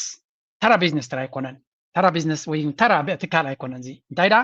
ፅምኢ ናይ ኣፍሪካ ሓደ ቀዳማይ ፀገም ናይ ኣፍሪካ ፀዓት እዩ ፀዓት ዘይብልካ ኢንዱስትሪ ክትሃንፅ ኣይትኽእልን ኢኻ እቲ ፀዓት ድማ ኣብቲ ናይ ኣፍሪካ ኣድቫንቴጅ ሓይሊ ዘለዋ ኣፍሪካ ብሙሉእ ኣፍሪካ ማለት እዩ ፀሓይ ኣለዋ 24 ሰዓት 7 መዓልቲ ንሶምን 365 መዓልቲ ዘለዋ እያ ስለዚ እቲ ዝበለፀ ንዓና ነዳዲ ዘይኮነ ኣብ ሶላር ኤነርጂ ኢና ከነተኩር ዘለና and luckily ኤርትራ one of the best ኣብ ኣፍሪካ ካብ ዘለዎ ካምፓኒታት ዝመሰረተ ኤርትራዊ እዩ now my question is Mr. ግርማይ ወላ እውን ኣብ ኤርትራ ኢንቨስት ክገብር ምስቲ ዘሎ እገዳታት ንብረት ገዚኡ ናይ ኤርትራ እትዎ ሽግር ክፈጥረሉ ይኽእል እዩ this is clearly there's a problem there but እዚ ሰብ እዚ ኣብቲ ናይ ቴክኖሎጂ ካውዝ ዘላ ናይ ኣፍሪካ ናይ ኤርትራ ማለት እዩ ኤርትራ ናብ ቴክኖሎጂ ክትኣቱ ድሌት ኣሎ ኮይኑ እዚ ሰብ እዚ ናይ ግድን ኢንቮልቭድ ክኸውን ክኽእል ኣለዎ كم حدا بورد ناي زخون ناي تكنولوجي بورد تجيركا إذا سبزي قدن involved كون خلاله مالت ني نزي كيلا إرتراوي جرماي أنا نعطي تعزب تيك نقولكم حمش دكاترة أبي يونيفرسيتي استمهروا نزين تولادكم لا I choose this guy نتعودتي ني بزعبا سولار إنرجي بزعبا قال ملان تحريبكم ني كاب حمش تشدش دكاترة أبي يونيفرسيتي زمهروا زلوا I can pick this every day نزي سبزيك مرة خد سلامتاي أب مزحفتك تنبوا نجارات حدا بتكبر كتفلت أجن سمعي مدرن في الليزة له مبزعتهم أكاديمية زلوا سبات نتزفلتوا أب جبرن تزجبروا هواي محلون زبال زرب على بجاك وعدات نتزفلتوا فلتات بتكبر كسرحوا لأنت زغول بزوج شجر فتريهم بيزنس محلو مبزعتهم أكاديمية نتزبط هو ريسيرش نب تكبر مسكيروا مع بيزنس يوم زعتوا بتم زعتوا جن حسب تركب خل نتن زي تكبراتك على تيبو مالتيو سلازي إيرترا بحق عدل على اللواء كم يوم عينا زي قاتات أفتزبرت زخبة دي مدرخ كتفتر مخالة I really hope نزي سبزي حدا معالتك رغبو أن لعلو كل دماناتي تسفى أبي يرترع نتناي سولار إنرجي نبلو زلنا أبتي بورد منقست بغربة مزياتهم مسكم زيوم عينا سبات كسرك غلالو هجيت منقست انت عينا تساقمات اللو منقست رئيس فلتو بات ناي كم زيوم عينا بورد أغو يمكا ولا بدقغلو حسابات ناي زيوم موسادقين أي يوسيدي لاني بلي لغون لا I don't know ناتيري تيزب زلو أنا ترى سبيه قال سبات اللو منقسو زقبرو تيتفلت أي فلتوني exactly منقسو زقبرو أنا فلتوني زي فلتو هاي فلتو قبل كاي كلني أنا جن زي قاصر زغونكو زمهرة زلوها من سراتنا يرتاي كونكو زمهرة ويز حبر زلو ما نسي عبد الجزليو كم يجي يركع حجرت حنس ويون حجرت حنيس أزلنا معبلا نخد جبرة تاي تجبر جن أينو سيسرح يعني ما تيسرح كم يجي يركع حبريتا أكيد كان بيزنس تغيره سيسرح هناتي ناتي حسب زلو من سراتنا يلومي أصبح ما راح تسلو زخونه كم ديوم عينت أب بيزنس زلو سبات أتزمت أبتكالا زلو كرجماتي وقال نابل كتراجم ده كونك وسيدك كت مهارة لك السوم كحجزو خلو مغنياتو نايب على زيك إلى زكاة تماخرك بتشاينا خيتك حد جزيت خيتك ديفكت زخون نبرت يوم كبها هندن دهر خيتك حما نبرت يوم كبها نزيوم عينت أب بيزنس زلو سبات دهر بوردنا تاجر كاجن تخكل إني نبرت بتخكل إني واقع بتخكل إني بوتان خد جزء نهزبهم سلز حليو نهزبهم سلز فوتو تخكل إني حبريتا تخكل إني سقوم تنخط وسيد يعجزوها طبعا the business أبي invest تجبر أنت تجبر if you ask me I can give you good advice لذي نتعاند فلتو كما كرت أجمع بلين أب عالم لما تهود درجت كون من أمريكا كل جزء أب تكنولوجي مني ما خرطناتو أب تكنولوجي كوربوريشنز اللي على إيد زلوا نعمي دوسن that's why من أمريكا كل زي حيال زغون حيالات أبستفل عليه عودو زلوا أما خرطة كم advisors كير سلزم صامي لذي نسخاد ما كل جزء إيرترا زبالة أتكت كون كاب سعودية وي كاب إمارات وي كاب بلاد يكون كاب حزبا مهاراتن كيلاتاتن مهارات راي يونيفرسيتي مهارات راي خلات يكون سوري صبوي سوقن ا براكتيكال على عوتات زغونو ا بيزنس لو دما امسيخه نحزبون كحجزو سلاش دلي ساتمون انتي كنقبر نخل بحجر درجه كمز بروجكت نحسب لنا انتي حساب تبنا كمز ندلنا كما يحيش ناتكاريتون تاي مسل درلكايو ولا ودو ناي مودات حسابي تابم اجل نغرن كما خروخان دراتيكا زبالص مخركو بخا يقولوا ኣብቲ ትኽትኸዶ ዘለኻ መንገዲ ድማ ጽቡቕ ውሳነን ውፅኢታዊ ውሳነን ክትገብርን ይጠቕሙኻ ማለት እዩ እዚኣ ከም ሓሳብ ናብቲ መንእሰይ ከሰጋግራ ኣዝያ ደስ ትብለኒ ምክንያቱ መንእሰይ ተካእ ናይቲ ሃገር ስለዚህ ኣፍሪቃ እዩ እዚ ኣብ ኣቶ ግርማይ እንኳ ሓጎሰካ እንኳ ኣብ ዝብቅዓካ ንቕድሚት ሰጉም ኤርትራ ድማ ካባኻ ብዙሕ ከም ትፅበ ምንጋር ዘድልየካ ይመስለንን ናይ ብሓቂ ድማ ኮርዒ ኣነ ከምዚ ዓይነት ዜጋ ምህላዋ ዝሃገር ናይ ሎሚ ኣርእሲ ድማ ኣብዚ ኩዴ ኣይሆባ ሓደ መዓልቲ ኣብ ኮንቨርሴሽን ኣብዚ ከምፅኦ ተስፋ ይገብር ናይ ሎም ኣርእሲ ኣብዚ ኩዴ ላይክ ምግባር ሰፖርት ምግባር ደገፍ ምሃብ ናትኩም ሪቶ ናትኩም ሓሳብ ድማ ኣብ ኮሜንት ሴክሽን ግረፍ እናበልኩ ምዝያ ደርፊ ክገድፈኩም